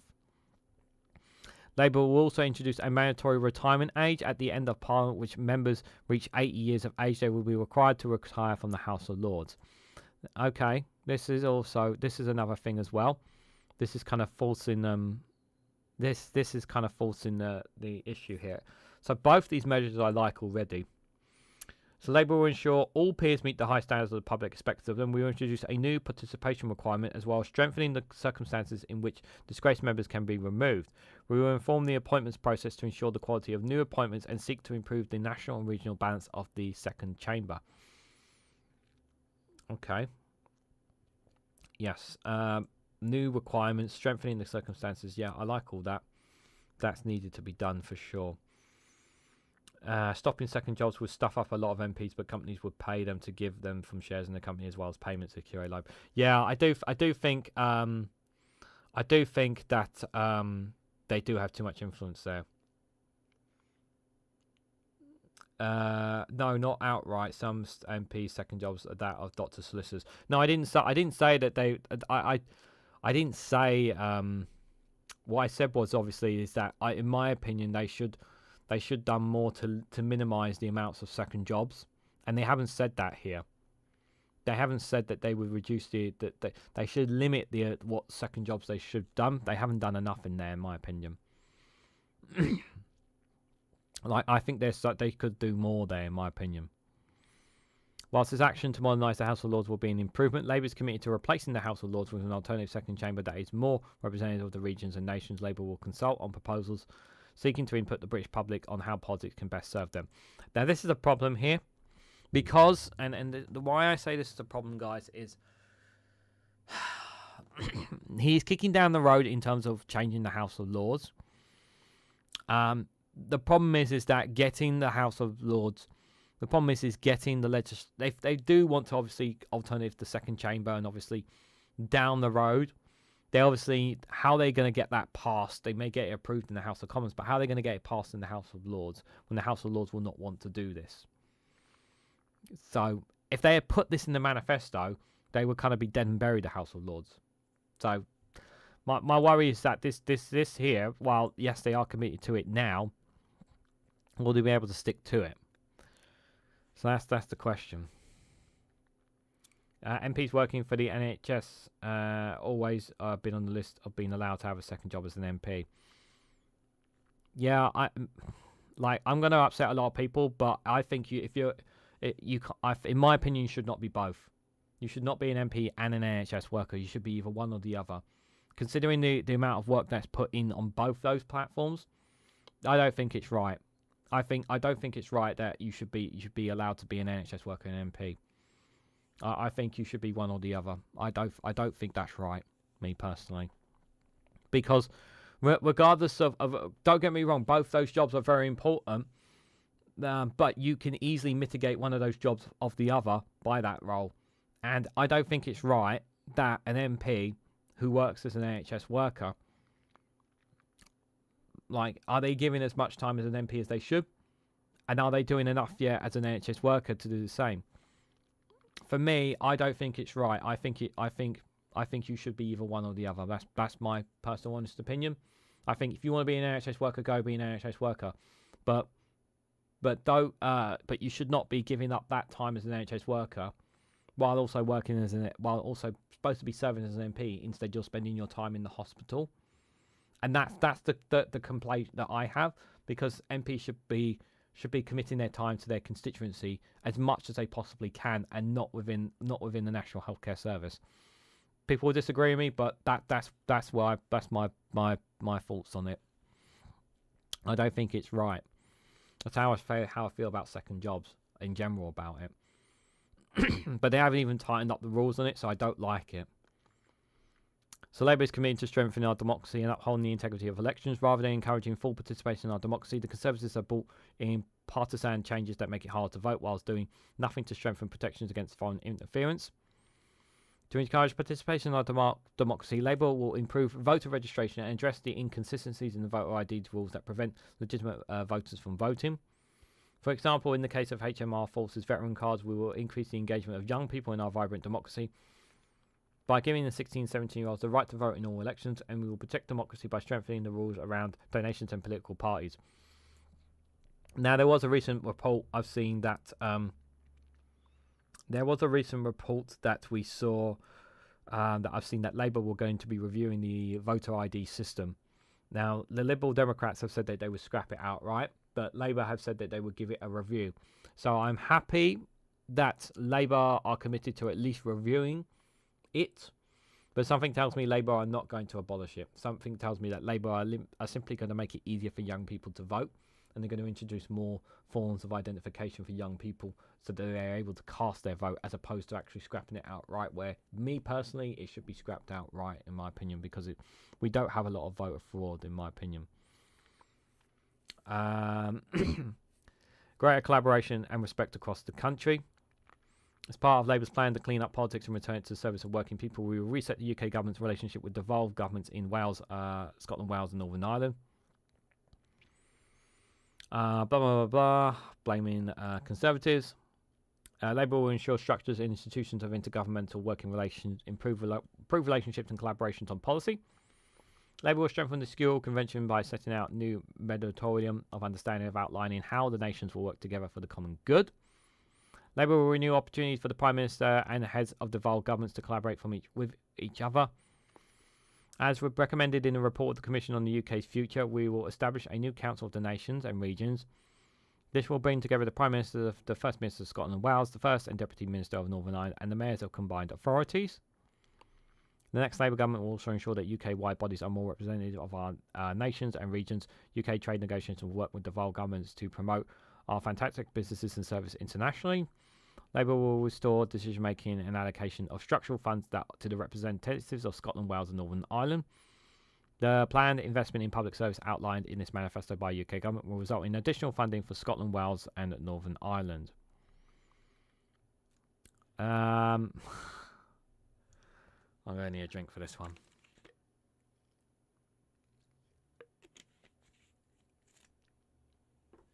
Right, Scottish devolution and the Scottish Office. I know my friends are looking forward to this one.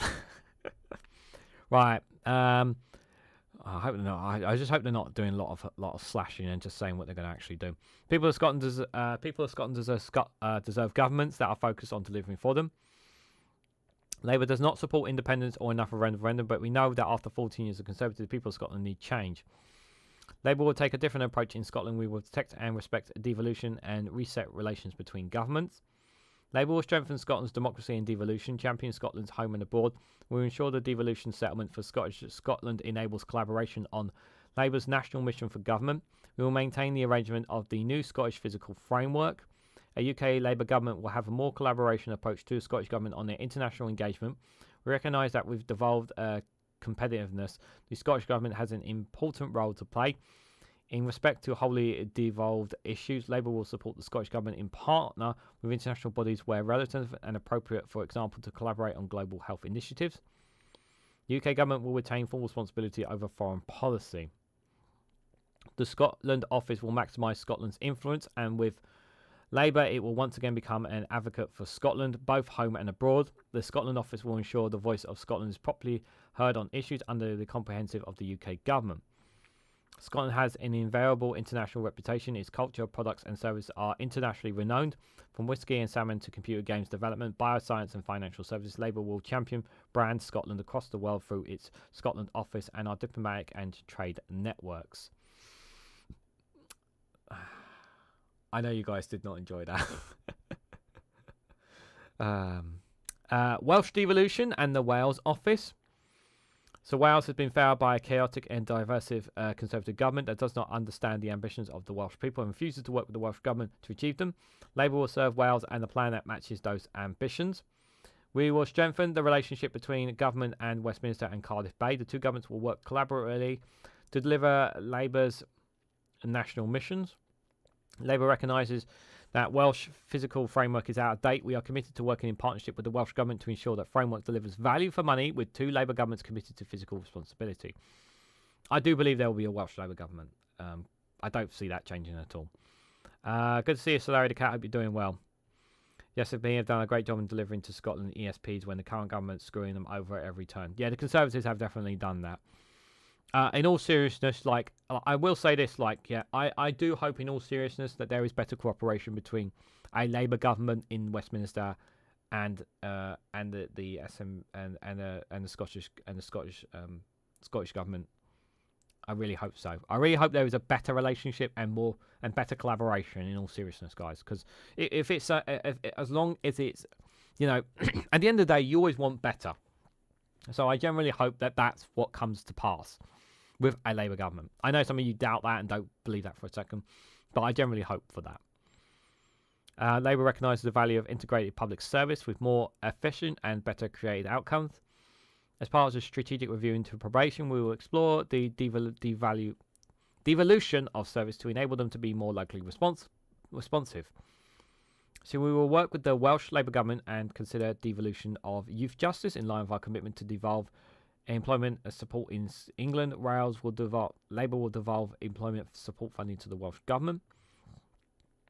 Welsh culture, product and services are renowned around the world, from thriving tourism sector to highest quality steel to Welsh lamb and semiconductors. Labour will harness the UK's diplomatic and trade networks, working with the Welsh Government to champion Wales across the world. With Labour, the Wales office will once again become an advocate for Wales at home and abroad and facilitate closer collaboration between our governments. The Wales office will ensure on issues under the comprehensive of the UK Government's voice of Wales is properly heard. Let's hope so. To be fair, they have been Labour have been in power in Wales for a long time, a very long time. I mean, I would like to see a bit more. We will look at the. I'm going to look at some point Plaid Cymru's manifesto. I do want to have a look at it at some point because I want to see what they can do to kind of break to break kind of thing, because I do want them to have a bit more of a voice for Wales. Hello, Alex Jones on Twitch. Hope you're doing well, buddy. If in doubt, vote a Tory out, says Larry the Cat. Yeah.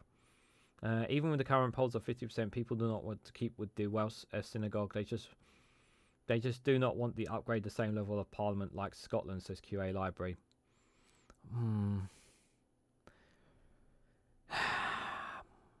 Yeah, I feel like Wales are missing an opportunity there. I mean, I did a video on their manifesto, as you guys saw today, came out. You know, I think Wales, the Welsh people, I just think Wales deserve better. I think they deserve better. I really do. Northern Ireland needs stability and long-term certainty after the challenges of recent years. So Labour will work with the Executive and Assembly to improve public service and generate economic growth with all political parties to communicate to ensure the stability of the devolved government. Labour is committed to implementing the Windsor Framework in good faith and protecting the UK internal market. Northern Ireland's economy has enormous strengths and a highly skilled workforce, strong services, manufacturing and life science sectors. Great opportunities for inward investment. A Labour government will champion Northern Ireland around the world and work with executives to encourage more businesses to invest in Northern Ireland's future. Labour is committed to tackling forward discussions with the executive about a fiscal framework for Northern Ireland. The Good Friday Agreement and the peace and prosperity it has brought to Northern Ireland is one of the proudest achievements of the last Labour government. As a guarantor of the Good Friday Agreement, a Labour government will uphold both the letter and the spirit of the agreement, along with the principles of consent on which it rests, and we will work with the Irish government to strengthen the relationship between our two countries. The Legacy Act denies justice for the families and victims of the Troubles. Labour will repeal and replace it by returning it to the principles of the Stormont House Agreement and seeking support from all communities in Northern Ireland. I hope so, because there is a lot there. Independence for Northern Ireland. Irish reunification is coming down the road. as time passes on, Labour will try to bridge that gap, I think, but it's going to be difficult for them. But I think Irish unification is coming. It's just a case of when, not if. Britain reconnected. This is basically international stuff, pretty much. So let's go to building relationships. I'm not going to read the first. I mean, if you want to read all this, guys, you're more than welcome to. But I'm just going to say about its role on the international stage. And one thing we need to definitely do, I will say this, is rebuild our international relationships. The Conservatives have seriously damaged it, particularly the last several years. Boris Johnson, Liz Truss, Rishi Sunak have really damaged, in particular, those prime ministers. They've really damaged our relationships with international partners. So Keir Starmer's got a lot of work to do to rebuilding those relationships. This literally says it, rebuilding relationships. Britain's always stronger when we work with others. The United States is an indispensable ally. Our special relationship is crucial for security and prosperity and transcends whatever political partners and individuals we are in office. We will continue to work with the US on the basis that our shared values and common interests, including economic and cooperation, defence and intelligence. With Labour, Britain will stay outside of the European Union, but to seize the opportunities ahead, we must make Brexit work. We will reset the relationship and seek to deepen ties with our European friends, neighbours and allies. That does not mean reopening divisions of the past. There will be no return to a single market, the customs union or freedom of movement. This does mean, I want to be clear here, they will try to push more realignment with the European Union, but not so much as to rejoin. I think that's a really important context there. So instead, Labour will work to improve the UK's trade and the investment relationship with the EU by tearing down unnecessary barriers to trade. So we will seek to negotiate a veterinary agreement to prevent unnecessary border checks and help tackle the cost of food, which will help our tourists and artists, and secure a mutual recognition agreement for professional qualifications to help open up markets for UK service exporters. Labour will seek an ambitious new EU-UK security pact to strengthen cooperation on the threats we face. We will rebuild relationship with key European allies, including France and Germany. For increased defence and security cooperation, we will seek new bilateral agreements and closer working with joint exponentially force partners. This will strengthen NATO and keep Britain safe. This is the first step to rebuilding those. This is the first steps towards rebuilding the relationships between them and our European and rebuilding some of those European allies, because you can use security as a means to talk about other things down the road. So when you start with this can kind of rebuild that trust, and then obviously that's when then they can start talking about some other things that the UK could look to try and reduce barriers and more alignment with the EU on down the road. So, and it makes sense for everyone to have, for the UK and the EU to have some kind of more security agreements anyway. So Ted Boy One, good to see you, buddy. Hope you're doing well. He says there is no union. They have repeatedly ignored the Scottish voice, showing nothing but contempt for Parliament and the media. Just read the comment section on the story concerning Scotland. I have not read the. I want to be clear. Good to see you there, buddy. Hope you're doing well. Just want to make it clear. I have not read the Scottish manifesto, the SNP manifesto. I know it's only just come out, but I will be reviewing it. I don't know if I'll do a live stream or video. I'm undecided on that yet. Multilateral institutions remain indispensable, but there are struggles under the strain of new global challenges. Labour will work with allies to build, strengthen and reform these institutions. We will use the UK's unique position in NATO, the UN, G7 and G20 and the Commonwealth to address the threats that we face, uphold human rights and international law. Labour values international law because of the security it brings. Britain will unequivocally remain a member of the European Convention on Human Rights. Yes, I'm glad they've put this in and pretty much said, no, we're not going to get rid of the ECHR. It's stupid, it's dumb. We believe in human rights. Yep, absolutely. Labour's first duty in government will be to keep our country safe. We will launch a strategic defensive review to assess the threats we face and the capabilities we need to address them. At the heart of our security are the men and women who so at risk their lives for this country. We will strengthen support of our armed forces community by putting the Armed Forces Covenant fully into law and establishing an independent Armed Forces Commissioner to improve service life. Labour will ensure veterans have access to mental health, employment and housing support and in other areas that they need. We will also scrap visa fees for non-UK veterans who have served 4 or more years and their dependents. That's good. Strengthening Britain's security requires long-term partnership with domestic defensive industry. Labour will bring forward a defensive industrial strategy, aligning our security and economic priorities. We will ensure a strong defensive sector and resilient supply chain, including steel, across the whole of the UK. We will establish long-term partnership between businesses and government, promote innovation and improve resilience. We will prioritise UK business for defence investment, and we will inform procurement to reduce waste. Labour will support industry to benefit from exporting opportunities in line with a robust arms export regime committed to upholding international law. Strengthening our defences also requires stronger leadership, clearer accountability, faster delivery, less waste and better value for money. Labour will establish a fully functioning military strategic headquarters and a national armament director to create a strong defence centre capable of leading Britain into meeting the increasing threats that we face. With Labour, the UK's military, financial, diplomatic and political support for Ukraine will remain steadfast. Labour will support efforts to hold Putin's Russia to account for its illegal war, backing calls for a special tribunal for the crimes of aggression. We will work with our allies to enable the seizures and repurposing of frozen Russian state assets to support Ukraine. And we will play a leading role in providing Ukraine with a clear path to NATO membership.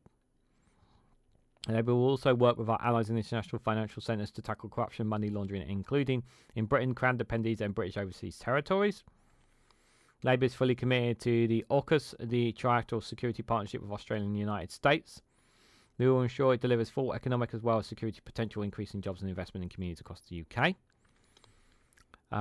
Blaming the after 14 years of damaging conservative inconsistency over China, Labour will bring a long-term strategic approach to managing our relations. We will cooperate where we can, compete where we need to, and challenge where we must. We will improve UK's capabilities to understand and respond to challenges and opportunities. China poses through an audit of our bilateral relationship. We will always act in our interest and defence our sovereignty and our democratic values. We will stand and support members of our Hong Kong community who have relocated to the UK. I like that. So they probably wanted to talk Regan or Pagan and want to do the Northern Ireland debates next Thursday. I probably will not cover that debate, Andrew. I probably will not cover it. I probably won't be able to. I'm not going to say no, but it's very unlikely that I will. Given that I've still got quite a lot on my plate, to be fair. I won't rule it out either. Defending our security also means protecting the British overseas territories and Crown independencies, including the Falklands and Gibraltar. Labour will also defend their sovereignty and right to self-determination. Labour's first mission in government is to grow our economy. Yeah, we've heard that before. Heart of everything we do, including our foreign policy, we use diplomatic network to attract foreign direct investment into UK, expand British markets for British exports, and shape emerging regulatory framework. Britain is a proud trading nation, and flourishing international business is vital part of our plan for growth, opening us to trade, allowing our firms to grow and deliver greater choice for value for consumers. Rather than prioritising insubstantial agreements which we do not bring meaningful benefits to the UK, Labour will seek target trade agreements by aligning our industrial strategy and economic strengths to bring prosperity to communities across England, Scotland, Wales and Northern Ireland. We will publish a trade strategy and use every lever available to get UK businesses to access it needs to international markets. This will promote the highest standards when it comes to food production, as well as striking new free trade agreements. Yeah, their trade agreements will be a lot better than whatever the Conservatives are offering. It will be a lot better, guys. I assure you. Labour will seek to negotiate standalone sector deals such as digital or mutual recognition agreements to promote our service exports. We will lead international discussions in modernising trade rules and agreeing agreements so they work with Britain, prompted deeper trade cooperation, including through the World Trade Organization, and comprehensive and progressive agreement for trans-Pacific partnerships. Labour supports implementation of the OECD global minimum rate of corporation taxation and backs international efforts to make sure that multinational tech companies pay for their fair share of tax. Hopefully they do. Labour will build and strengthen modern partnerships with allies and regional powers. We will seek a new strategic partnership with India. I tell you what. I tell you what. Imagine Labour calls and says, "We've signed a new trade agreement with India." I would love that. It would just stick the knife right into Rishi Sunak, someone who was so desperate for an India trade deal, and a Labour government does it. I generally hope they get a trade deal with India, just to say that, including a free trade agreement as well as deepening cooperation in areas like security, education, technology, and climate change. I really hope they do. We will deepen our cooperation with partners across the Gulf on regional security, energy, and trade and investment. Recognising the growing political and economic importance of African countries to deliver a new approach to the continent to foster opportunities for mutual long-term benefit.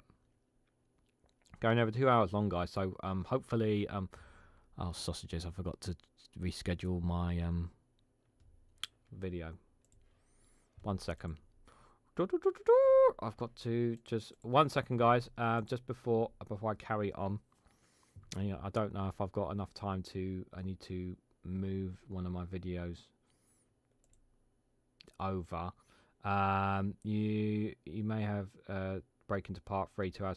No, I'm almost near the end, Alistair. I'm almost near the end at this point now. So there's no need. I'm not gonna go to. Not gonna be doing that. Can you push that back? Thank you. Okay. Right. Hopefully they did not publish just literally as we were coming at. Yeah, because I normally have a video coming out at 2 o'clock. I've just pushed it back an hour for you guys. we should finish before then. Right, so climate leadership. We cannot address the urgency of the climate and nature crisis without coordinated global action. A failure to act will cause environmental devastation, fuel with flaming conflict, blah, blah, blah, blah, blah. Climate leaders at home, meeting our degree targets. Labour will restore the strong global leadership needed to tackle climate. Yep. International allies, competitors will recognise the opportunities and racing ahead. New technologies, blame Conservatives. Labour will move faster by working together with our international partners, especially those at the forefront of climate change, including Pakistan, Bangladesh, and the COP30 host Brazil. Labour will try to create a clean power alliance, bringing together a coalition of countries at the cutting edge of climate action. Whether they'll get them on board is another thing. President Zelensky there. Strengthen diplomacy. This is really important considering the Conservatives have really damaged this. Labour will strengthen Britain's influence abroad, defending our national interests, prompting progressive values and protecting UK nationals. Our diplomatic leadership is bolstered by the soft power use of world-leading cultural institutions. Rather than running these institutions down, we will work across government to bring leading creative cultural institutions created to create a UK international clout. We will work with our proud dystopia communities and enhance our cultural links across the world. Long-term peace and security in the Middle East will be an immediate focus. Labour will continue to push for immediate ceasefire, the release of all hostages, the upholding of international law, and a rapid increase of aid into Gaza. Gaza, Palestinian statehood, is the inalienable right of the Palestinian people. It is not a gift of any neighbour and is also essential for the long-term security of Israel. We are committed to recognising a Palestinian state as a contribution to a renewed peace process which results in a two-state solution with a safe and secure Israel alongside a variable and sovereign Palestinian state. So they are calling for the statehood of Palestine.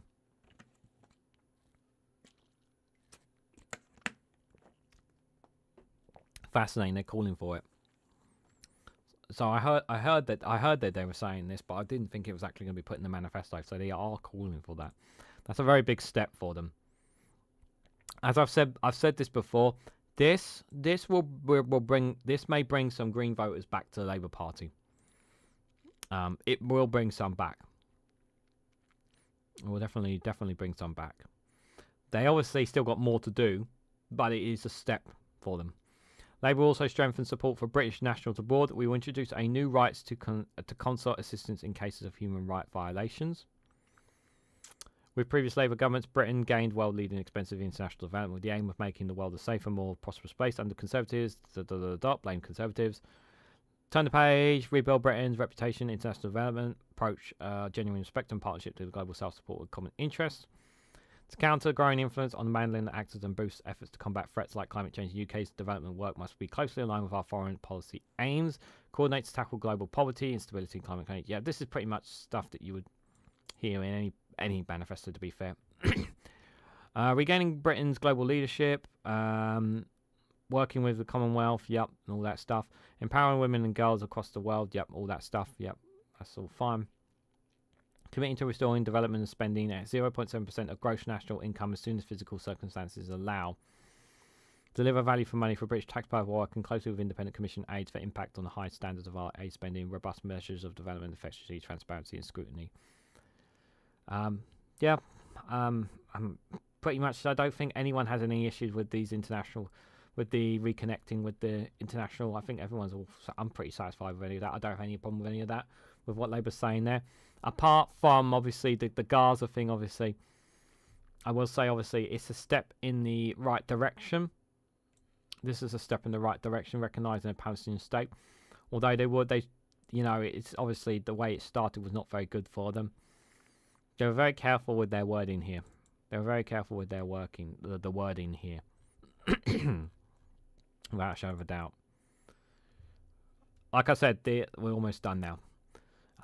Guys, if you haven't already, just quickly before I go for the last little bits, there's not much left now. But guys, if you haven't already, please hit the like button, share across social media, all that stuff, and subscribe, because all those things really does help support the channel. It doesn't just support me, it supports the gang behind me here. I know you can't see them, so I'm just going to do a slight little move just so you can just about see Pingu in the picture there. And supports the gang here as well. And by the way, this live stream is not being monetized, so I don't make any money off this. So any super chats, gifted memberships would be greatly appreciated. So if anyone wants to financially support me in any way, please feel free to do so. You can also buy me a coffee if you want to do so, or join me on Patreon as well. Links to them as well. Thanks again, Alistair Kidd, for the 5 gifted membership earlier in this live stream. It's greatly appreciated. So if anyone wants to contribute, it really would help. The reason I don't monetize my live streams, guys, is just because it's not worth. It's not. There's always that risk, outside risk of getting copyright strike, which is not worth the risk for me. So thank you to anyone and everyone who has financially supported me in any way, shape, or form. You could also being a YouTube member obviously gets you access to custom emojis as well, which some people have as well. So you also get access to those as well, and you also get early access to content as well. So some of the content that's scheduled for tomorrow is already available to our Snowflake corporals. That's our 299 members there. And there's also a 99p membership as well, which it may not sound like a lot of money, but it really does make a massive difference in supporting the work that I do here. So thank you to everyone and anyone who has supported me in any way. And QA Library has reminded me of the lava lamp. Yes, I will get the lava lamp back at some point. It is on my job list, I assure you. It is on my job list. I will get it back up and running at some point. I just need to sort it out. It is on my job list of things to do. So I do apologise, the lava lamp is not fixed yet. But I will get it fixed at some point, guys. So, last little bit, as like I said, these last 2 bits are not a lot. Labour's physical plans. So, our physical rules are non-negotiable. We apply every decision taken by our Labour government. This means that the current budget must move into balance so that day-to-day costs are met by revenues and debts must be falling as a share of the economy by a fifth of the year of the forecast. Labour's cost additional public service spending are set out below. We have used the last year of the most recent Office for Budget Responsibility forecast, which represents the highest annual cost for the politics. However, we will begin to put these policies in place from day one of a Labour government, moving as quickly as possible in a way that also ensures value for money for the taxpayer. We have not allocated all additional revenue to potential spending. This is a prudent approach in line with our commitment to economic stability. Politics not listed here will be funding from existing bodies that do not have a cost. So you can see here. Are you off, Steam Banker? Thanks for popping by. I greatly appreciate it. I'm almost wrapping up anyway, guys. So this is here. Obviously, they have the physical plans here, just showing the in millions there. Obviously, of where the money and the revenues are coming from. I'm not going to read all of this, but if you want to have a quick gander, I'm just going to slowly show, guys, scrolling down, just showing the numbers there for you guys, just so we can see where funding, where they're taxing places and moving, and then where they're funding as well, so you can see see where they are. So there's just a couple of small little things down here. Sums may not sums due to rounding. Revenues from tax avoidance and driven by an additional 855 million per year investment in HMRC. Does not include 600 million revenue from removing non-don discount loopholes in 25-26. Costs are England and Wales only, and for costs are UK worldwide. It says there Scotland 320 million, Wales 195 million, and Northern Ireland 135 million. It says there. Alistair Keir, thank you so much for an additional 5 gifted memberships, my friend. I really appreciate your support. Martin Squeed, Bob the Bob, Caffel, Doc Davis, and Erin Humes have all been gifted 5 memberships there. Thanks, Alistair. I really appreciate your support. I really, really do. Thank you for all your support. It really does make a big difference. And here it is, the Green Prosperity plans here. Just the numbers there in billions they've got. They've got there. I'm not going to read that, but you can just see there. Just having a quick look, having a bit of a gander. Windfall on tax and oil and gas giants annual average 1.2 billion. Politics funded there. Interesting numbers there. Changes with department spending plans there. They've got there as well. So if you want to have a quick gander, my voice is dying out, guys. So that's why I'm not. I would read it all, but my voice is starting to die out a bit, and I need to save it for tonight's Snowflake watch. And that live stream won't be too difficult for me, guys, because we're going to be watching clips, not just me talking non-stop. So tonight's live stream will not be so bad. Scrapping the Rwanda scheme, yeah, what a waste of money that was. And then obviously the last bit is obviously just if you wanted to read any other ways of the manifesto, different ways of downloading it. And they've got the Scottish Labour Manifesto, which I will not be covering on this channel, guys. I will not be covering it on this channel. But I'm sure someone somewhere will cover it. So if you just type it up, you can always have a look at it yourself. But no, I will not be covering the Scottish Manifesto. But that, in total, that is the Labour Party Manifesto now. So we covered it in full. So what do I think of it?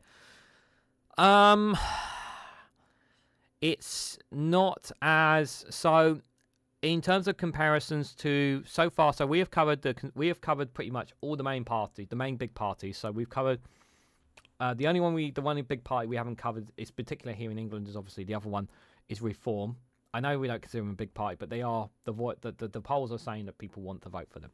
So that is one we still need to cover. So in terms of the Conservative Manifesto, the Liberal Democrats Manifesto, the Greens, and now Labour. So obviously the Greens one is not really one that's going to really make much of an impact because obviously we don't expect them to be in power in any way capacity. But they say a lot of things obviously on there that I like. The Liberal Democrats one I thought was very good. There were some things obviously on there that had question marks over it. And obviously there is always that possibility. It's an outside possibility, but there's always that outside possibility that they may get into a coalition with Labour. It's unlikely due to the polls, but polls can change. It's possible. We'll obviously have to wait and see. I know it's highly unlikely. Guys. But you just can't rule anything out. And the Conservative one was kind of, like it said some good, the Conservative one, which I don't know, you guys watched it on the last weekend. It had some good things, but the vast majority of it was there was some good things in the Conservative Manifesto, but a lot of it was waffle, was just like not in our interest, and not in my opinion in the interest. Now, as for Labour's one here, I like a lot of what they're saying.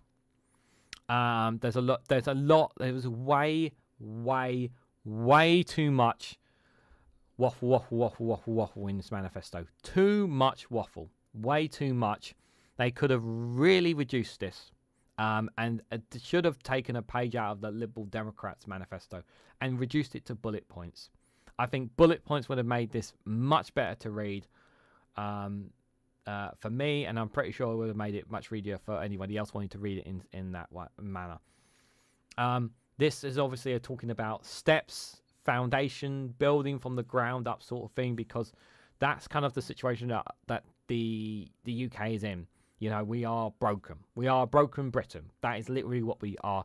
Everything is broken, so everything needs to be built from scratch. And their idea is to build everything from scratch. That's kind of the policy. That's kind of what the whole point of the manifesto is to say. We are building things we have to build things from the ground up. We have to reform the NHS. We have to reform education. We have to reform lots of things. I didn't hear much about military there in defence.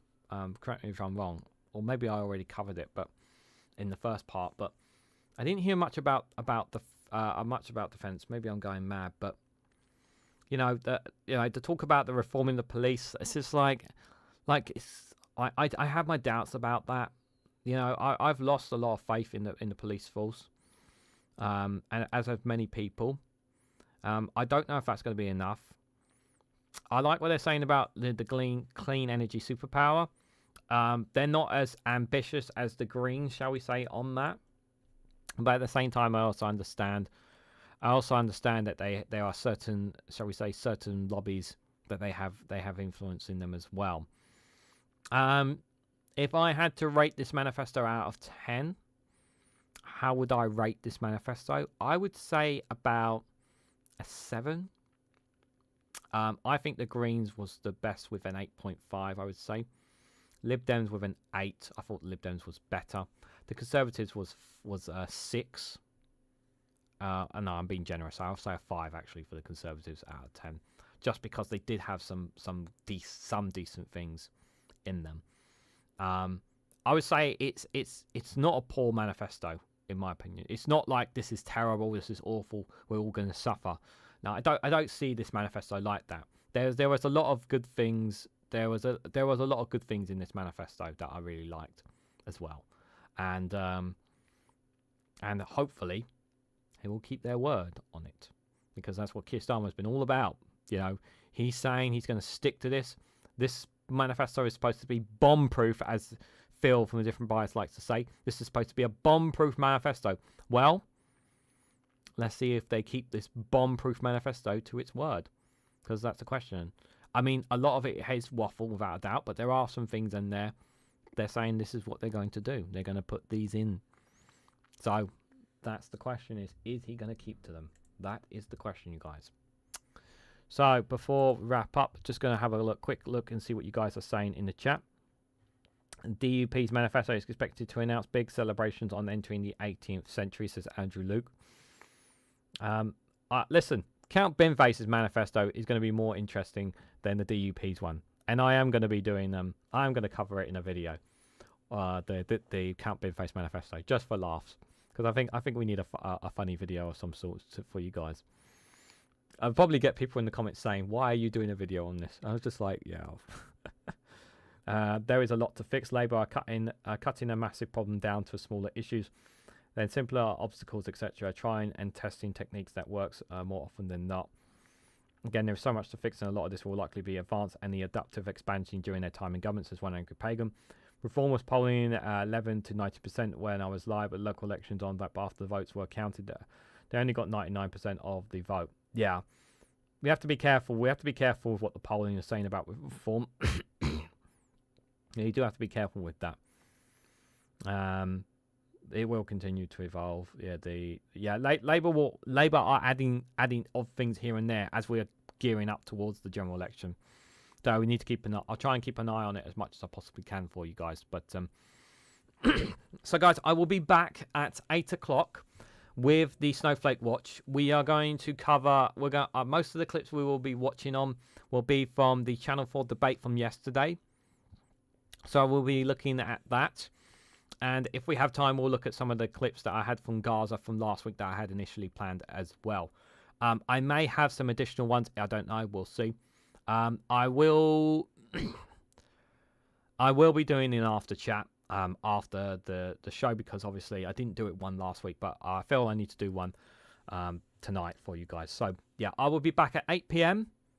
From now. So obviously I'm going to be resting up my voice, because I need to anyway. So thanks everyone for coming along. Thank you guys for all your comments. Thank you, Alistair Keir, for 10 gifted memberships. I really appreciate your support, my friend. It really means a lot. Look after yourselves as always, and I will be back at 8 o'clock tonight. And no, I will be, and yes, just a reminder, I will be covering Reform UK's manifesto. I will cover Plaid Cymru's manifesto, and I will be covering the SNP's manifesto at some point as well. So all of them will be covered before by the end of next week, hopefully. I do plan to have them all covered by the end of next week.